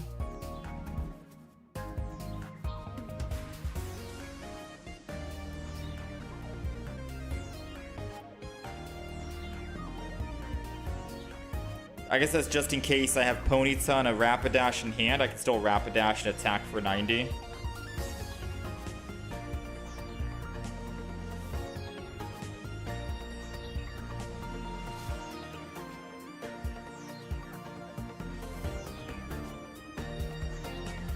Try this variant yesterday. The problem is that you find Ninetales upkeep due to discard doesn't allow much room to build Rapidash. That's why you have Flame Patch. Flame Patch. We have two of them.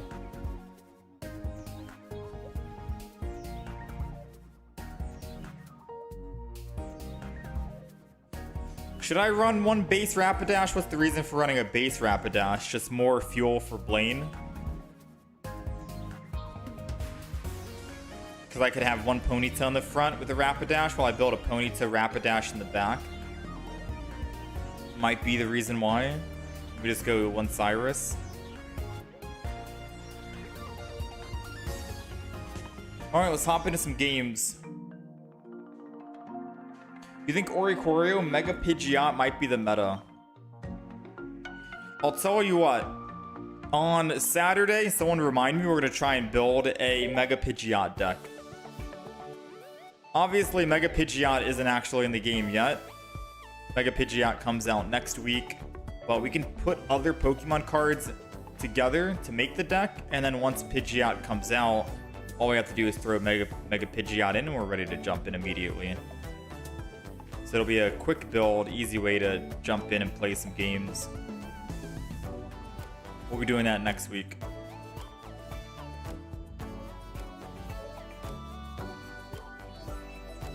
Alright, I do have a Mega Altaria. I'll let you know what card I need. Majesto. Let me take a quick look and see. I think there's... I don't know if there's an EX I need or not. Take a look.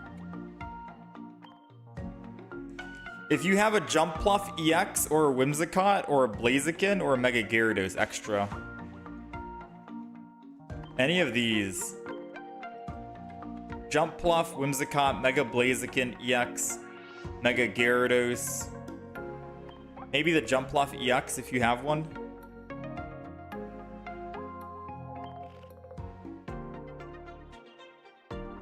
Maybe Jumpluff EX.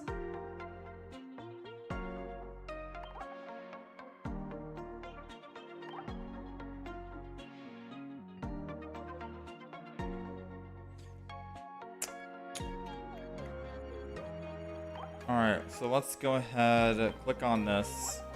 unwishlist that.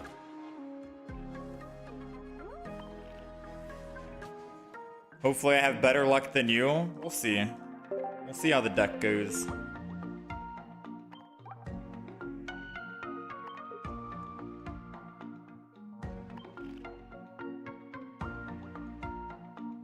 Yeah, let me know if you have a Whimsicott EX Jump Pluff EX base Rockstar.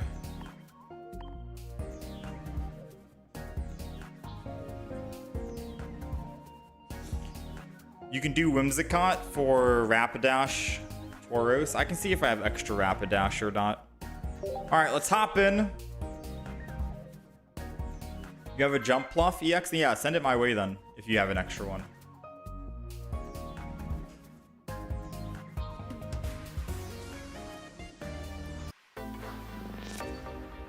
Alright, I'm hoping this is going to be good. We are going second. Second is always good. Who do we have in the hand? We have Ninetales in the hand, so I feel like I'm obligated to start with Vulpix. However, I'm going to get greedy and go Ponytail in the front, Vulpix in the back, and then end turn. Mainly because we do have a Professors and a May, and I'll be able to use both of them before I'm able to actually evolve. And if I can find the base Rapidash, I can attack for just 1 energy, 60 damage, and knock out any of the active basic Pokemon, right? That was my maybe we get greedy and wait kind of play. So let's get greedy and let's see, right? We got a Rapidash. I'm gonna red card because they have 5 cards. We'll take them from 5 to 3. Hopefully prevent them from evolving this turn. And then we'll just swing in. We're gonna save the other Vulpix in hand because I might want to use May. Get rid of that Vulpix. Keep the Rapidash EX. Keep the Ninetales.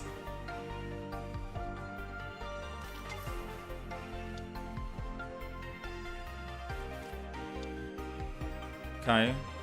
They got their Froakie. They're putting energy. I think they're retreating. So them retreating means that they don't have the Greninja EX. Alright, I'm down for them being down on energy. I'm down for them being down on energy. So I could obviously... I mean, this is a tough one right now, chat. This is honestly a tough one. Let's May first, because we're going to May regardless. We did not find what I wanted. Ninetales is going and Vulpix is going.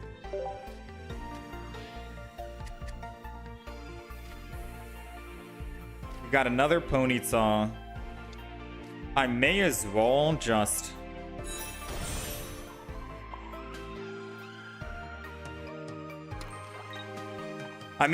do this and attack for 20. And we get a cheeky 20 damage in. We don't have any reds in the deck, unfortunately.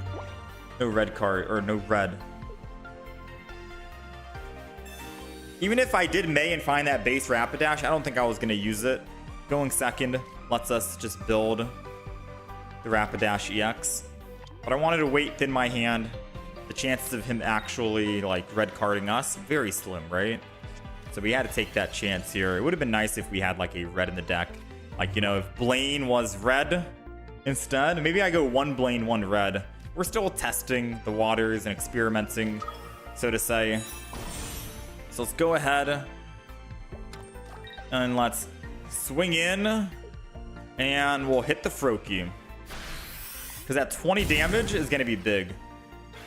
We can get 2 on the front, 1 on the back. And as long as he doesn't evolve the Froakie, we're good to go. And yes, Blaine does not work on Rapidash EX. Just Ninetales, Rapidash, Standard, or Magmar. But we still have double Ninetales and a base Rapidash, which is why we're running double Blaine in the deck.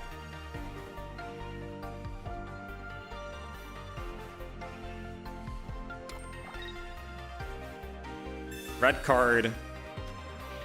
Help me out, why don't you? Sure. Give me an extra card in my hand. I got Blaine and Flame Patch back, so all he did was help me out.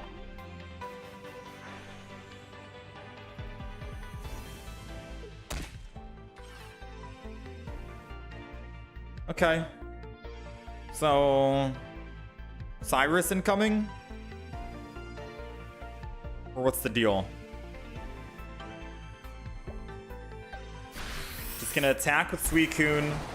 I lose all of that. Does mean I'm gonna die to the other Froakie. Right?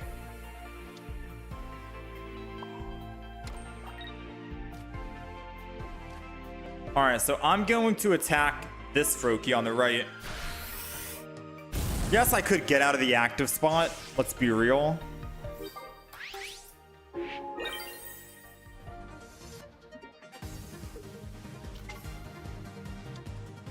Oh wait, technically he could have won, no?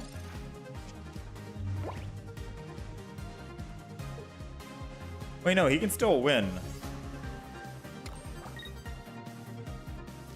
Gravely mistaken right now. We don't have any... Oh, we do have one Cyrus. Yeah, I think I needed to hit that Suicune instead of hitting the Froakie. Slight misplay, and we'll see if that comes back to bite us or not.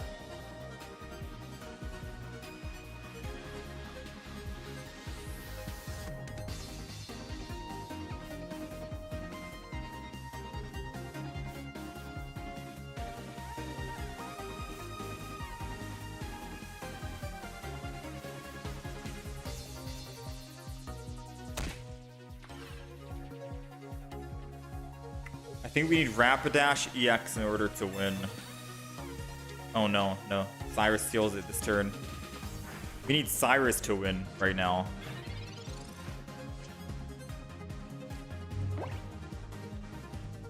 Ah, this is very interesting.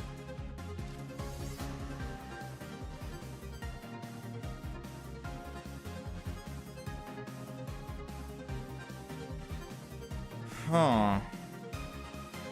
So if I Rapidash attack right now, my Ninetales will finish, but he'll just Greninja and attack the Suicune.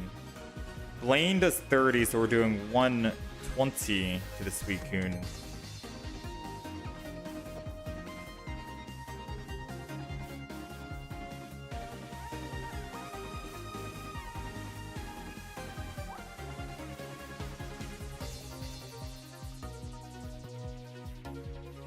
I think we've lost, right?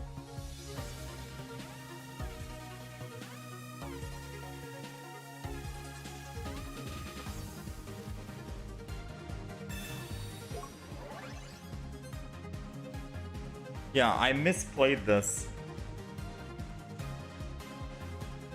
There's nothing I can do. Yeah, there's nothing we can do.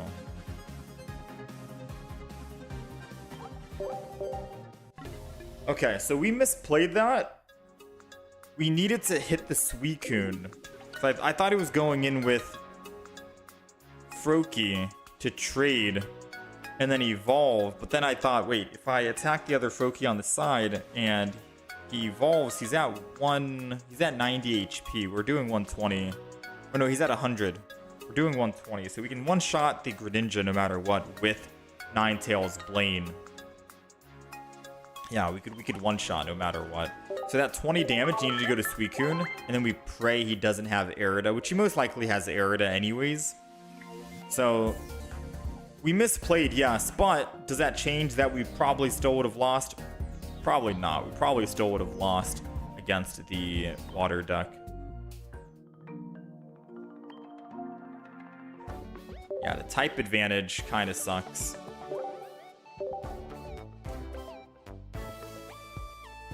Your hit on Froakie, not Suicune, came back to haunt. Yeah, but I think he still would have been able to heal that Suicune.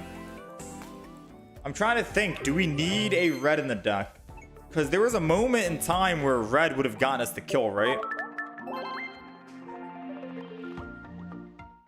Trying to think if we want to go with this double Blaine action or just keep going with red. Let's hop in, let's play another game.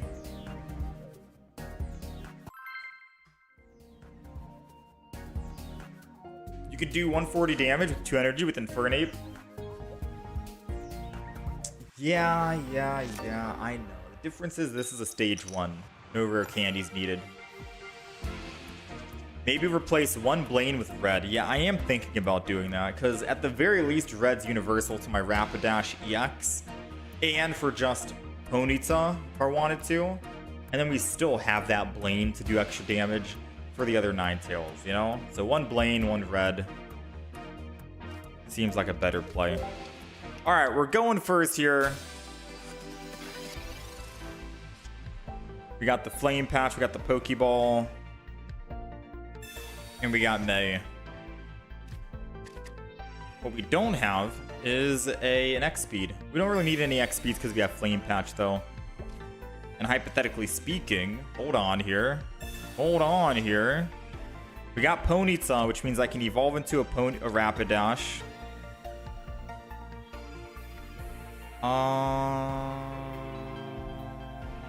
I'm gonna hold on to this because I might want to May get something else, but I probably won't. We'll see.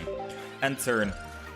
So if we top deck, say, a Blaine, and we have 2 in the deck, we can win right here, right? Energy on Vulpix, I retreat off Vulpix, go to Ponyta, evolve into Rapidash, 1 energy to attack, 40 damage, plus the Blaine for 30 extra, 70, we kill. And then I'll be happy we kept double Blaine in the deck.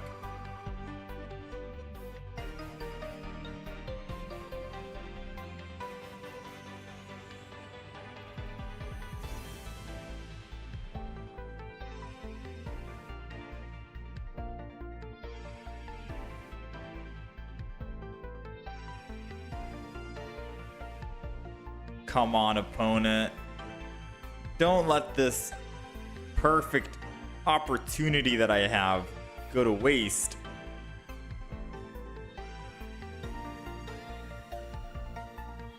Is it possible I can keep both Blaines in the deck and go red? Maybe not, right? Maybe I do have to go 1 Blaine, 1 red.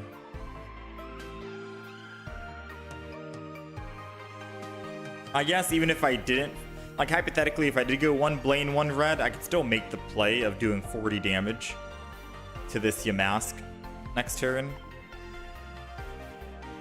So it wouldn't be the end of the world. Have I seen the new Victory Bell deck? No. What Pokemon does it run? Alas, no Blaine.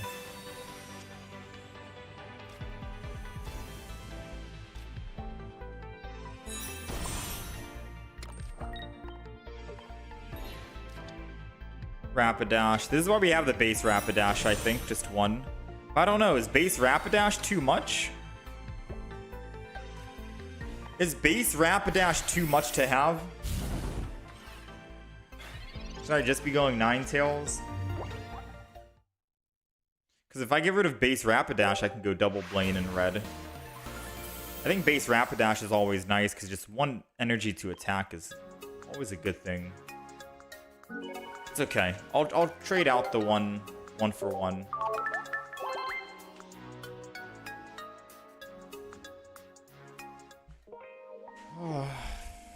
Do I still need the full Artlesia? A full Artlesia would be nice.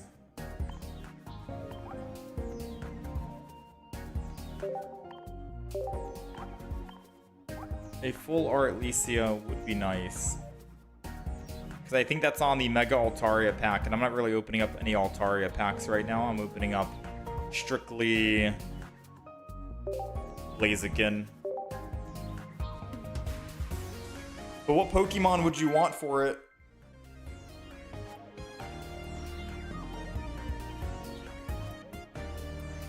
Or a card.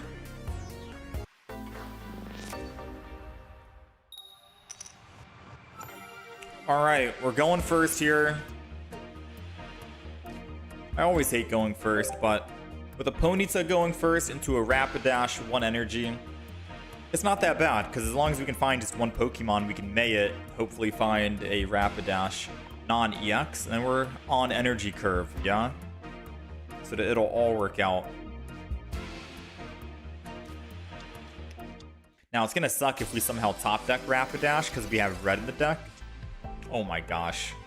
How did we just top deck it? I'm so sad right now. You guys don't understand how sad I am. We just finished... So we updated the deck. We used to have double Blaine in the deck. And I was like, okay, maybe 1 Blaine, 1 red. And that's good. And this is the game that we're playing in. This is red, hypothetically, would have been a Blaine. And if it was Blaine, well, obviously we evolve right now. We Blaine, we do 70 damage, and we win the game. That's why I'm sad right now. Because we could have just evolved and won. That's why I'm a little sad. Ninetales is gonna go. Rapidash EX has to go as well. We gotta put a Vulpix down, something so we can stay alive in case they do have the evolution right here. We'll go with Rapidash. And let's go ahead and hit him for 40. If only I could find a way to fit red and double Blaine in the deck, that would be the sweet spot. That would be the ultimate sweet spot. But I'm not sure what card to get rid of. Man, we could have won.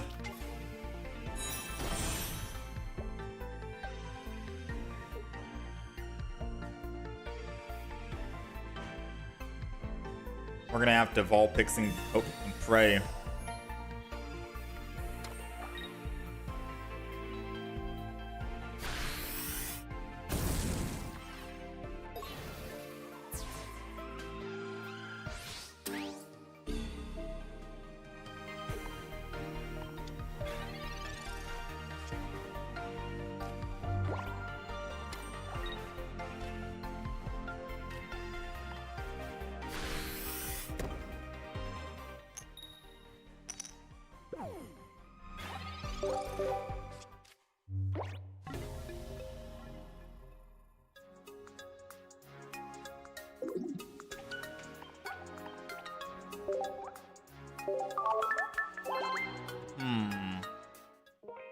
One Rapidash EX. Let's take a look. We're running, we gotta keep both Rapidash EX, I think. That's the name of the game. The name of the deck. We could get rid of red card. Toss in double Blaine.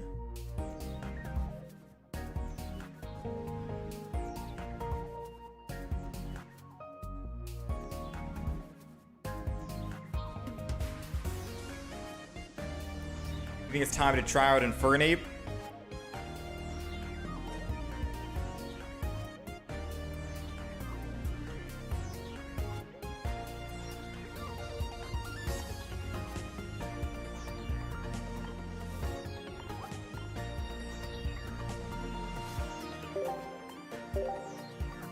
Alright, I put Blaine back in. I got rid of red card.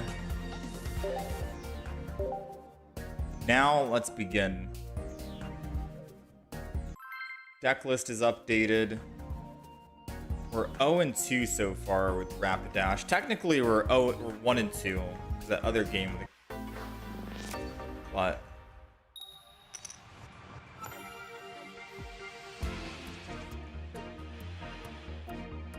alright, we're going first. We got Vulpix in the front. That's not a good start.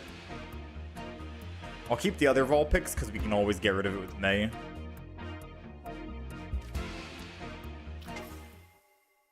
Magby's great for them, depending on who they want to go with here. If this is a Ponyta, it's good for us. Wait, it's a guaranteed Ponyta. We only have 4 basics, and we already have the other basic in hand. So let's go Ponyta, and let's end turn. Now all we need to do is top deck a Rapidash non-EX. Rapidash non-EX, and we're able to swing in and kill the Magby.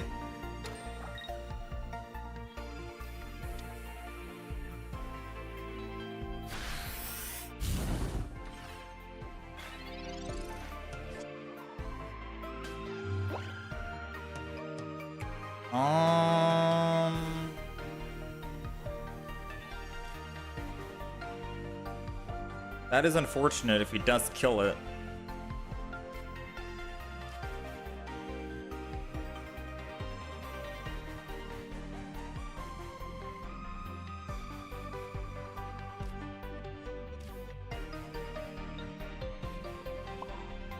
I'm gonna energy swap Ponyta, Flame Patch, bring the energy, and then attack.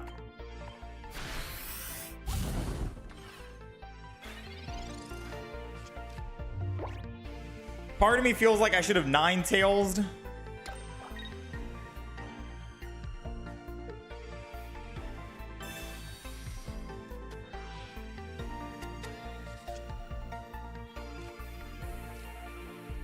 Another flame patch.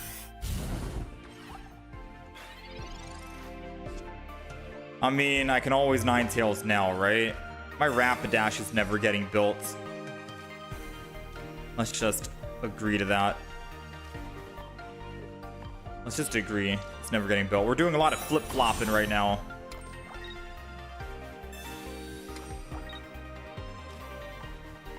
Alright, Heatmore is down. Maybe we should have just let them kill the Ponyta. But we got our +1. They've lost all energy, and if they can't find anything else, then we just clean up the Magby and we're set. Now the problem is I'll never be able to build my Rapidash in the back because we're going to have to keep attacking with Ninetales in the front here. So we are not off to a good start, so to say. You know?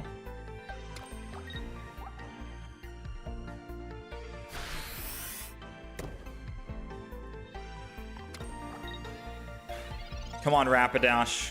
We're looking for a base Rapidash here, so we don't slow down this tempo. Ooh, that's disgusting in a bad way. That's disgusting in a bad way.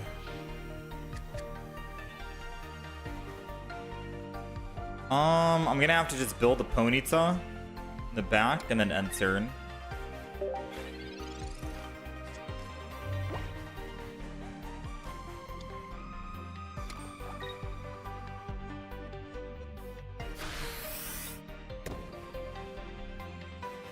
He doesn't have the evolution. Maybe I try and take advantage of it. Let's try and take advantage. Because he doesn't have the evolution right now.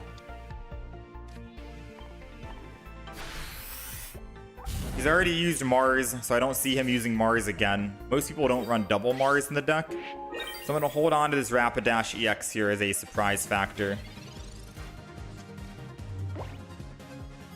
If he does have the evolution and he evolves here, then I'll just go Vulpix.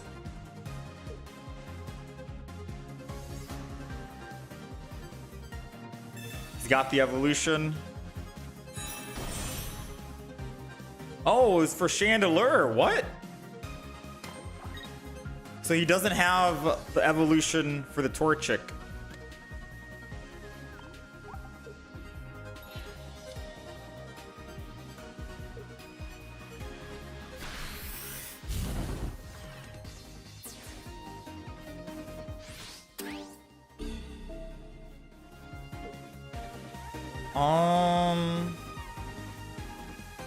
I'm gonna go Vulpix.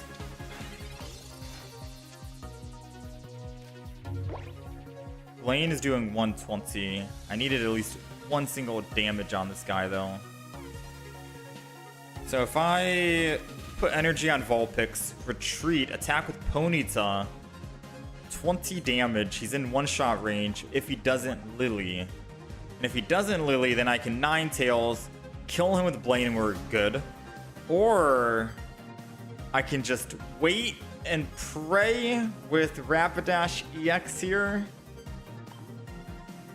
Put the second energy to go to 3. That's the deciding factor right now. I'm gonna get greedy. We're gonna take the risk. We're gonna take the risky play. I'm gonna go Ponyta. I'm gonna do just 20 damage to him. Because maybe, just maybe, he chooses not to heal 20. Right? Maybe people forgot what Ninetales does with Blaine.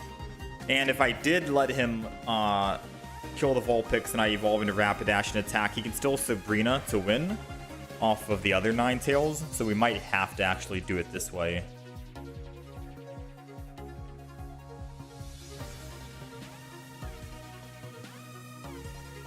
Moment of truth. Let's see.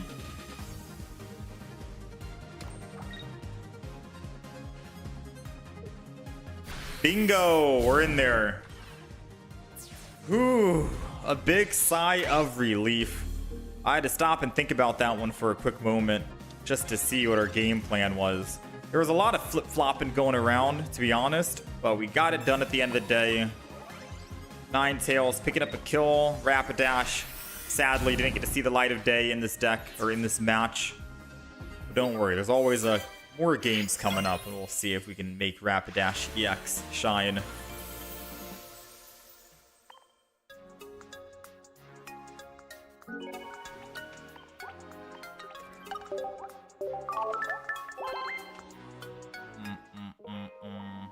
Tunnel vision on. Oh yeah, Prodigy.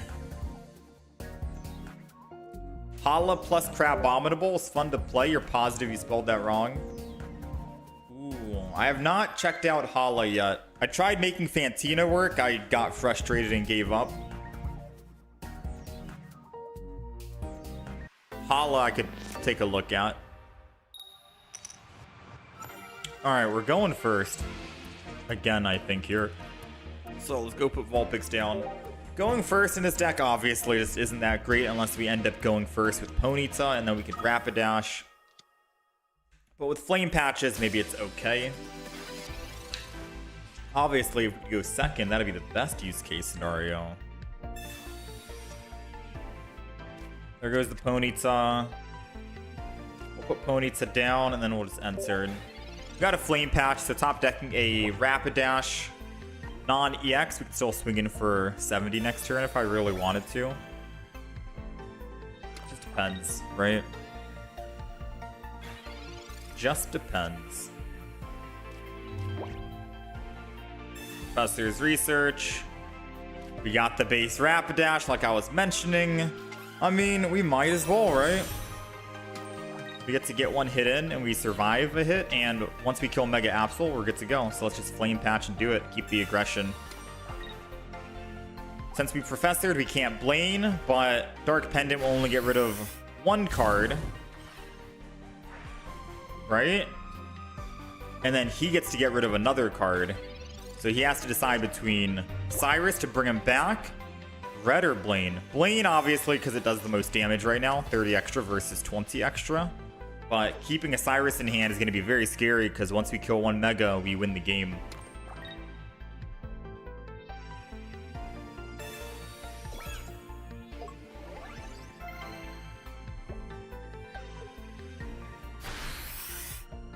Alright, there goes my Blaine.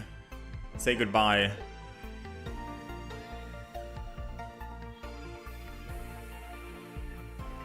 Right? Yeah, there goes the Blaine. Alright. And guess who's back? Guess who's back? Back again? I kind of just want to Red. Blaine lets me do 70. Red lets me do 60 and put him at 70. I kind of want to Red, I'm not going to lie. And the reason why I'm using Red over using Blaine is because I want to... Oh, it doesn't matter. I need this to get rid of Cyrus. Come on, Cyrus, Cyrus, Cyrus. Let's go! I was going to say I wanted to Red to bait him. But it doesn't make any sense, right? There is no bait. Because I forgot he had Dark Pendant on, and attacking gets rid of one of my cards. So Dark Pendant getting rid of one of my cards is good for us because it goes into our draw pile. Him attacking removes it entirely. So yes, I did make a misplay by going with the Red to use over the Blaine. That was a misplay, and we just top decked it. Ninetales. Absolutely wild way to win. We got extremely lucky with the Dark Pendant removing Cyrus. We didn't need it because we top decked Ninetales, but either way, I used Red, I used Blaine. I did the math in my head, and we were still going to be within 90 damage threshold for the Ninetales regardless. But yeah, this deck, we got extremely lucky just then.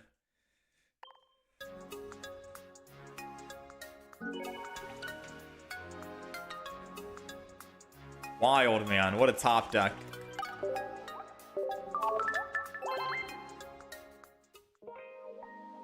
What a top deck. Have I seen the Sereni with Mallow and the new Lilligant? I have not. That sounds cool, though. Serena with Mallow is already great.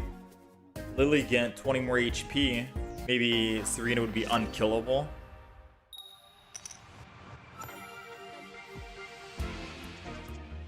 Alright, we're going second here.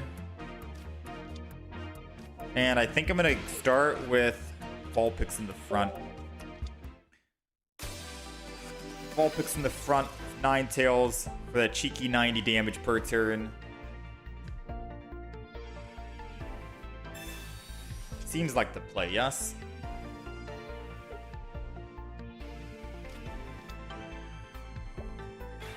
They got Joltik going down. We got another Pokeball. 50-50 Vulpix or Ponyta.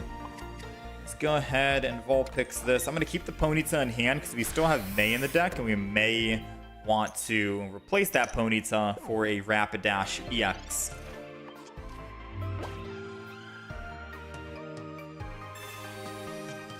As long as they don't find the evolution of Magneton, we can swing in here and kill. And it won't really matter if they X-Speed and then Joltik, because we can just cleanse it by evolving.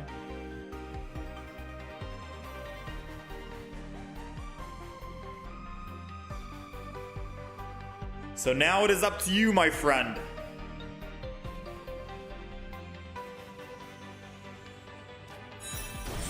It's got the Galvantula. It needs 2 energy in order to attack.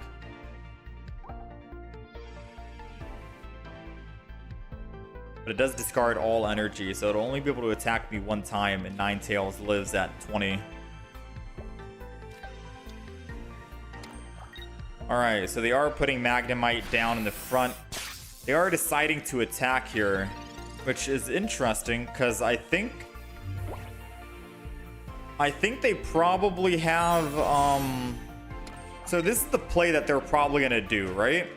They have Magneton in hand and an Elemental Switch, and they probably think that I don't think that they're going to be able to attack with Galvantula. So they go in with Galvantula here, they evolve, generate bench energy, Elemental Switch, attack me, get a kill, and lose all their energy.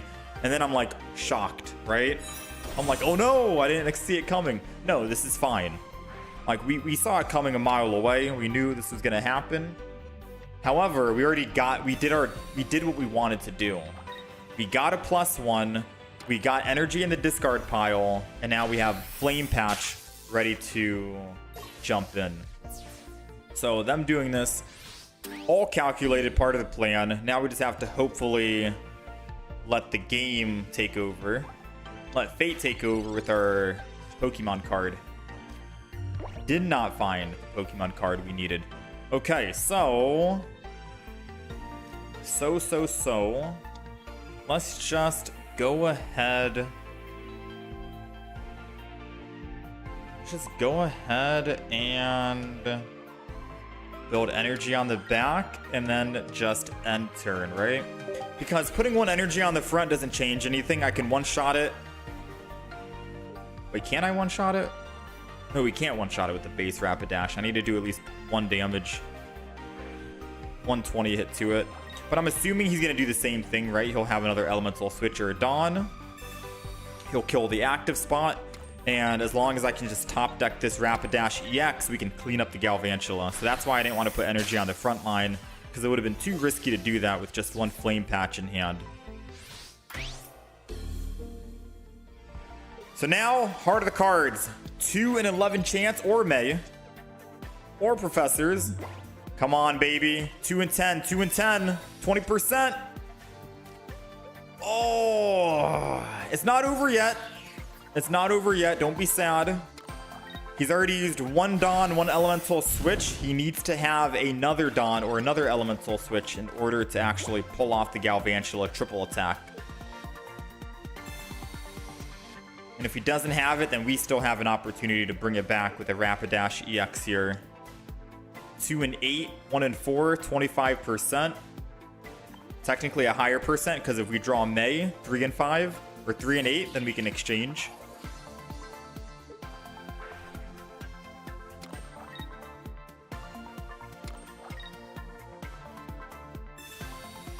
Will to paralyze. Doesn't matter if he paralyzes because we can just evolve. We need the evolution or we're cooked, right? Question is, who do we hit if we end up getting the evolution? We got the evolution. We cleanse it.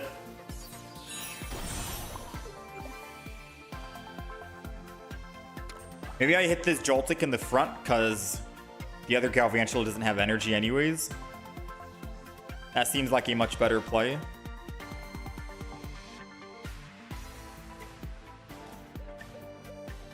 So let's Sprinting Fire. And let's hit the Magneton.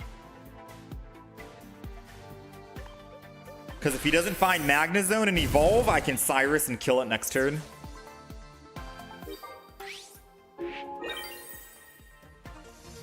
I'm saving the double flame patch.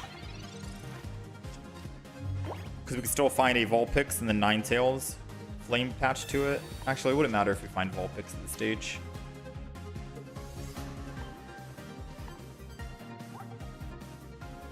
Alright, he's going Galvantula because he gets a free retreat just to see what he ends up getting, and then he'll decide on what he wants to do. I'm really hoping he doesn't choose to evolve here.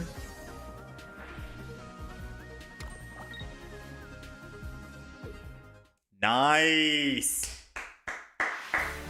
I think Magnezone, correct me if I'm wrong, only has 130 HP, so us hitting it for 120 on the bench puts it from 130 to 110. And I'd be able to kill it perfect lethal on Rapidash EX.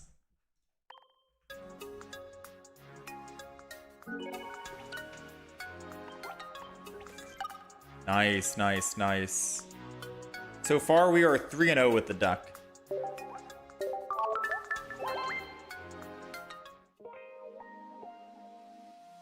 Either way, you win with Cyrus. Yeah, you win with Cyrus. Because once the big threat's taken care of, then we're set. We're not really scared of the Zero Aura too much. It has 140? Oh, snap. Then we could have been cooked. They just couldn't find it. Alright, we're going second. We got Vulpix, Chingling. Funny for him, we don't have any rare candies in the deck. So Chingling doesn't matter. The only item card we'd be using is Pokeball and Flame Patch. But since we're in the active spot with Vulpix, we're looking for a Ninetales.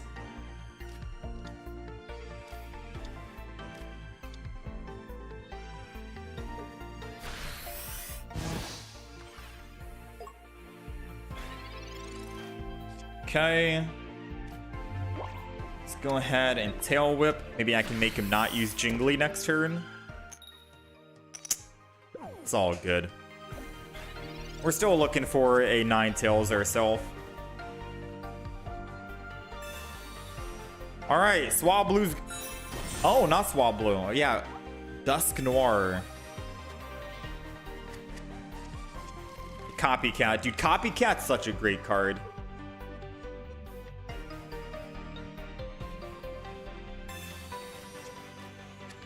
Being able to use your entire hand and then Copycat. There's a Pokemon in the game where you have to get rid of cards from your hand. I think it's like a coughing Pokemon. You do damage by discarding cards from your hand. Having a Copycat in that kind of deck would be very cool to see, and I haven't seen anyone actually play it, you know?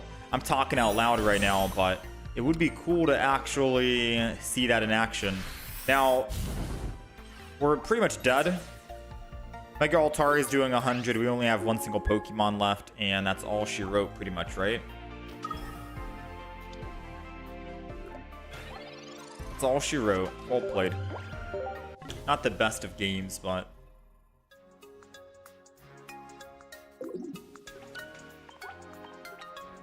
I might have to write that deck down. Coughing. New Coffin. Coffin. Discard Pokemon plus X2 Copycat. So yeah, Kofa Grygus, that Pokemon. I think we build a Kofa Grygus deck with double Copycat in the deck, and then just see how that goes. Might be a good Pokemon.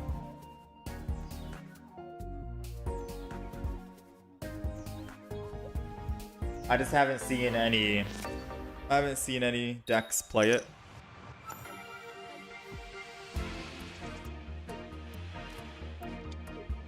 All right, we're going first. 66% chance we can find a Ponyta out of this, and then all we have to do is find a Flame Patch. Retreat. Mankey and Passimian. Shouldn't they start with Mankey? I don't actually know. All right, so I think we have a guaranteed chance of finding our whatchamacallit now, because we have May. So I can guarantee find a Ponyta here. I guess it wasn't really guaranteed, but Vulpix we don't need. Kind of want to hold off on the Rapidash EX for now.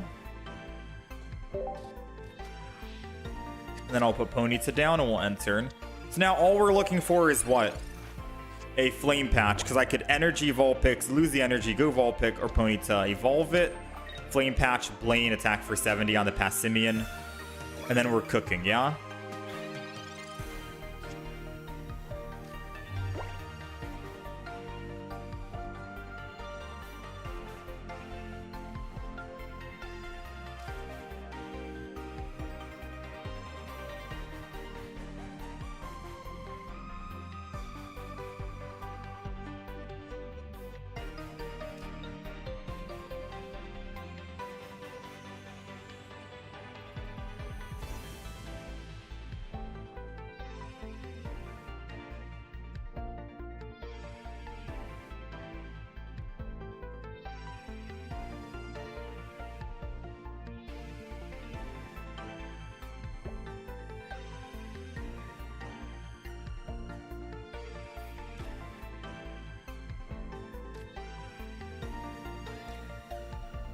I'm gonna evolve here and then put one energy on Ninetales and then end turn, I think. I was thinking about that for a while, trying to find out where I want to actually go. But I think if I do it this way, I can survive a hit and then still get a chance to swing in for 90 damage. And then a Ponyta on the back can clean up with a Rapidash attack if I needed to. Obviously, a Lucario EX will be built, which will suck. But if I can just find a couple of Flame Patches, then I think we'll be a-okay. So we're going to double up on energy here. I'm probably going to Blaine this as well.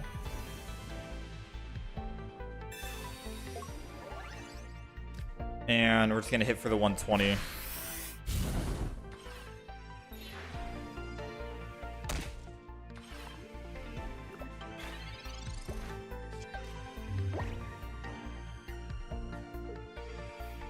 Swings in here, he kills.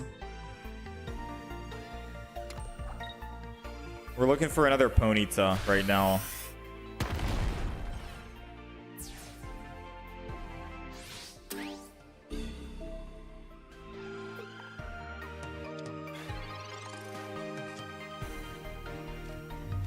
Alright, let's Professors. We got another Ponyta, nice.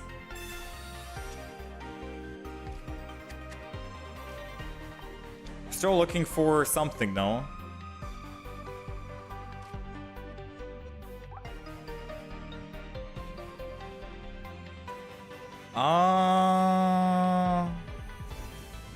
So Lucario is about to come in and kill.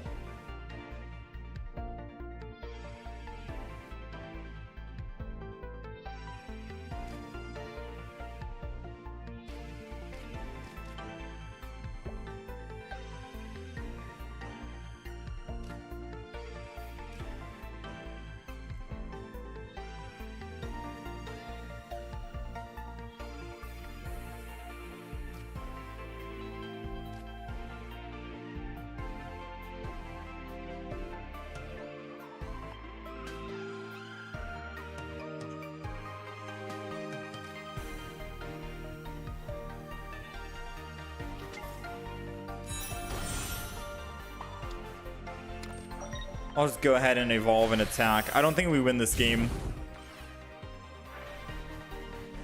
I don't think we win this game. We don't have a Sabrina in the deck for one. For two, I can only do max 130 damage to the Lucario, so I can't one-shot it. So this might be a go Vulpix and land Tail Whip kind of play.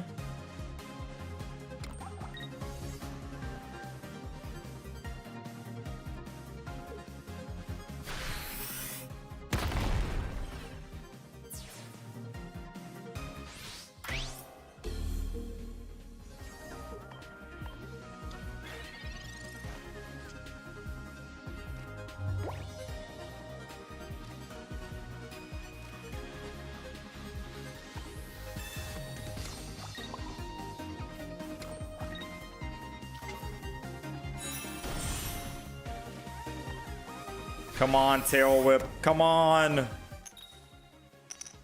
You let me down every time.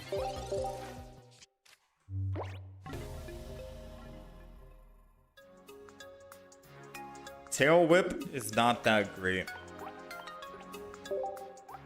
Yeah, I've seen the Whimsicott. We tried Whimsicott earlier today. Couldn't really get anything working.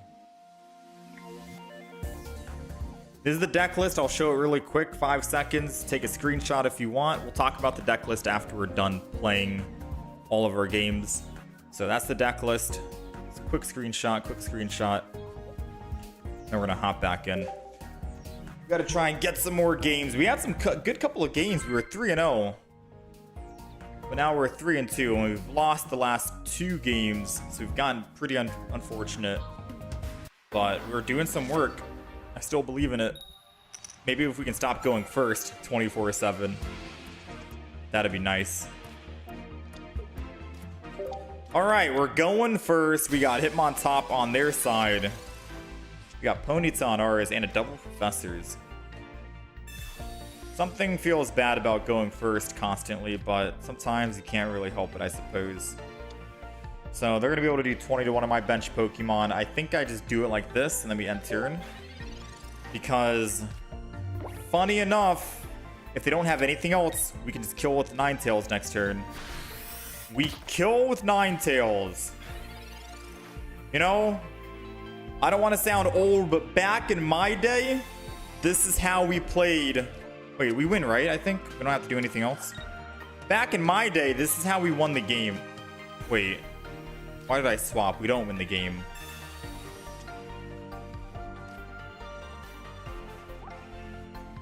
What am I talking about? Wait, we need 2 energy to actually clean up and kill. Yeah, we need 2 energy to clean up and kill. What was I talking about? What was I talking about? Never mind. False alarm. False alarm. This is part of the reason why maybe I always... Okay, we still won. We still won. This is why you always play all your cards in your hand. Because even if you think you have the win, maybe you just misplay like I did and you know, you're not able to attack. So just play all the cards you want. Sure, we'll take it. I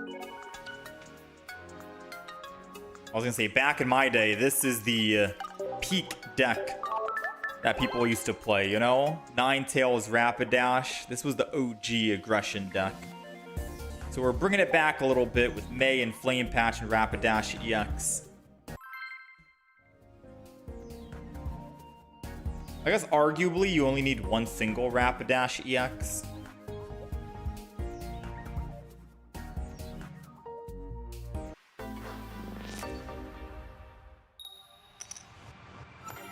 Yikes. Keep going first.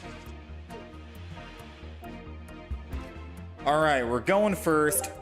Now, I usually don't like going first with this deck. This deck doesn't feel good to go first at all, to be honest with you. But it seems like the game wants to give us first. Now, if we are going first, Ponyta on the active spot is a good Pokemon to start with. And a May is good, so you can guarantee find a base Rapidash, which we do have a base Rapidash now. So now we're set. And then I'll put Vulpix down because it doesn't matter if they Sabrina. I can just Flame Patch and swap if I need to. The main thing is we want this Rapidash to be able to start swinging in. Icing on the cake for us going first is if we can find a Blaine in our deck. We have 2 of them, 2 and 11. Because if they do want to build energy on the front Pokemon here, then we can just evolve Rapidash, Blaine, kill it, and then they lose all energy.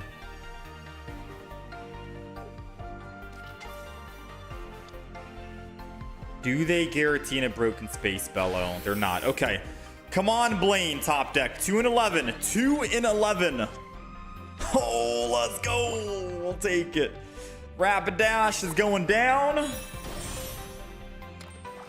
Blaine is going up. I'm going to throw the Ninetales down anyways. Why not? And we'll Fire Main.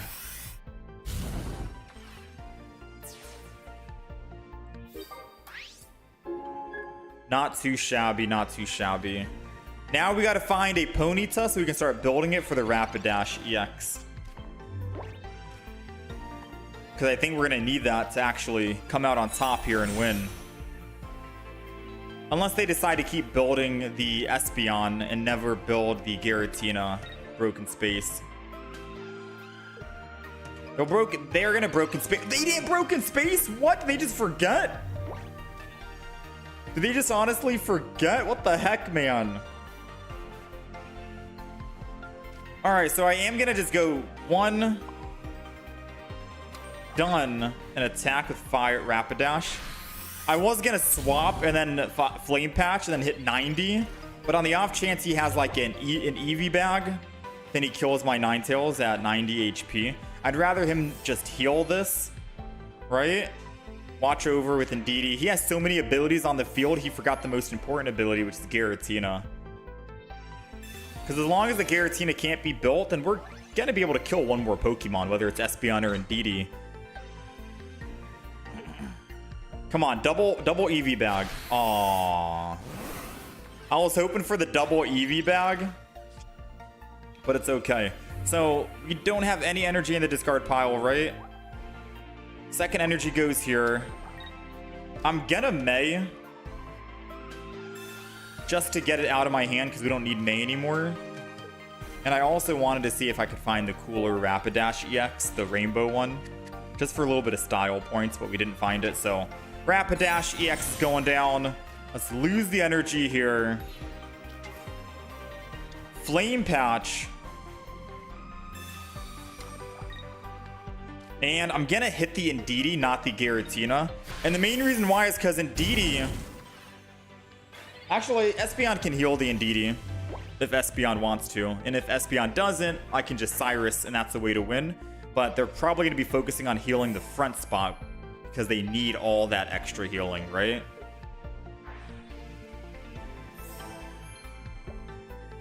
And I think this is going to be a win. Yes, Espeon can two-shot me, but we still have a Ninetales doing 90. So I attack him after he EV bags and heals, but I don't know how he's going to be able to live 200 damage worth, right?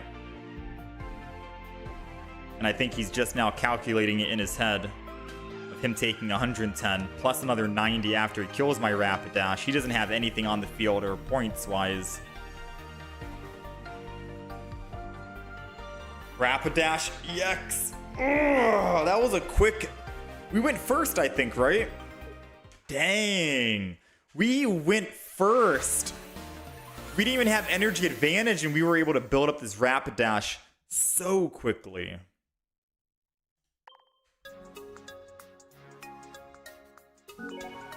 That is crazy. Crazy work. Crazy work.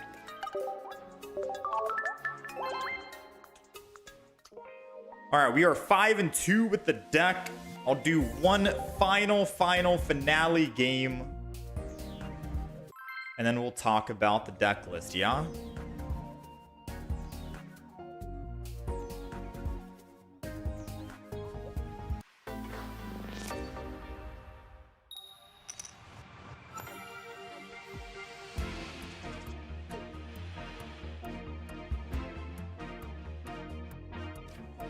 All right, we're going first here. Let's go ahead and just put it down. We keep going first quite a bit.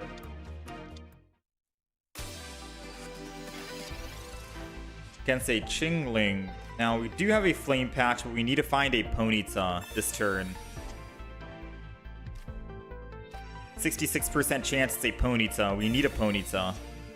Ah, it's another Vulpix. That's not good. All right, so we'll just end turn. The reason why I wanted another Ponyta is because if he bricks and doesn't find another basic Pokemon, we could Energy Vulpix, swap Ponyta, attack, and we're still able to evolve.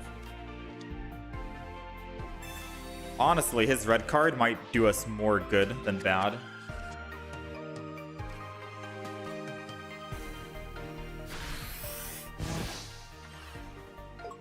Alright, so no item cards.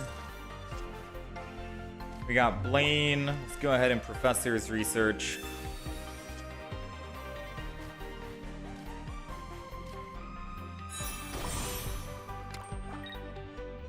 End turn. Got the flamethrower ready to go. Next turn I'll have to May, assuming that he doesn't have Aerodactyl, because Aerodactyl one-shots here. Yerp. Yerp, yerp, yerp. Alright. So I think we've only lost games where we got like super unlucky, you know? Like not finding a Pokemon or something.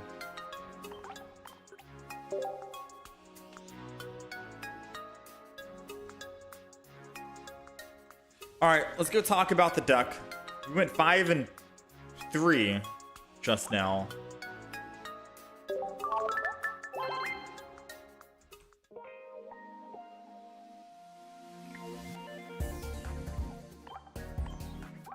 Alright, this is the Rapidash EX deck that we ended up playing. It's running double Vulpix, double Ponyta, double Ninetales, with 2 Rapidash EXs and a singular Rapidash, so we can get maximum use case out of the Blaine, double Blaine that we're running. This was like the OG deck that people would run in Genetic Apex days that had very high aggression, because you can attack for just 1 energy on Rapidash, doing 70 damage, and you were able to attack for 2 energy on Ninetales, doing 90 damage, up to 120 damage. It was great, you know? It was great. And we're bringing it back in Mega Rising here with double Flame Patch to make it more consistent on either attacking with Ninetales or swapping without any X speeds needed.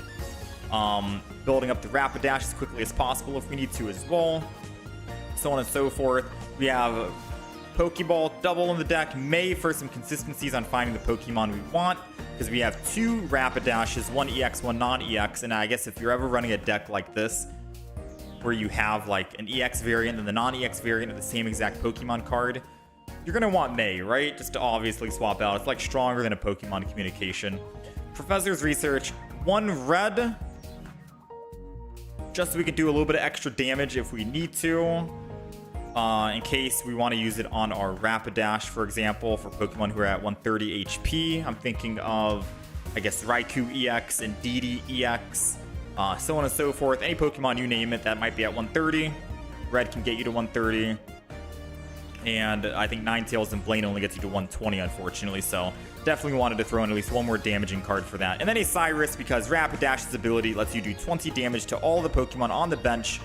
For the, not all the Pokemon, but any Pokemon you choose. So you can choose a Pokemon and then Cyrus it, get your win condition, so on and so forth. Now, it's not bad if you're going first. If you're going first, you can obviously put it, like if you're going first with Ponyta, you can evolve into a base Rapidash if you find it with May, and then you can attack for 1 energy and then build a second Rapidash or Ponyta in the back. Perfectly fine. Going second is obviously better. We've had a lot of games where we went first, but we were still able to come out on top despite not having energy advantage. I'm just saying that energy advantage is favorable for this deck if you are going to be playing it. But that is the Rapidash EX deck. I guess a wild card if you want to try and toss out anything. Maybe you can kick out the red and then just throw in any single card you want. I can't really think of anything that I would want to throw back in here. Maybe an X speed, but I think with Flame Patches you should be fine to get that energy that you're losing to swap out regardless. But yeah, the deck was pretty fun, pretty aggro, and did remind me of the good old days back in Genetic Apex. Whoo! What's with the eyes on the Rapidash? Now, I don't think I would add another Cyrus Hot World. I think I like the 1 singular Cyrus, because you're not really attacking as much with Rapidash EX. We didn't really get a chance to attack every single game with Rapidash EX. Sometimes it was just Ninetales doing the work. This is the Pokemon I was talking about, and we'll play this next time on Saturday. Discard 2 cards from your hand. If you can't, the attack does nothing. For 2 energy at a stage 1, 120 damage seems very strong and very big. We'll play that on Saturday with double Copycat. But other than that, chat, I'm going to be wrapping it up. There is going to be a Archeops deck that's going to go live. I'll give you guys the link. It's going live in 3 minutes from now. 2 minutes. 2.5 minutes. The Archeops deck is going to go live. I had a lot of fun with it. The Gudra deck will go live tomorrow on Thursday, and then this Rapidash deck will go live on Friday. And then I will see you guys again Saturday. and we'll try out the coughing deck and have a little bit more fun. Other than that, you guys take care of yourselves. Much love. Thanks for hanging out. And I will see you guys again on Saturday for some more spicy decks.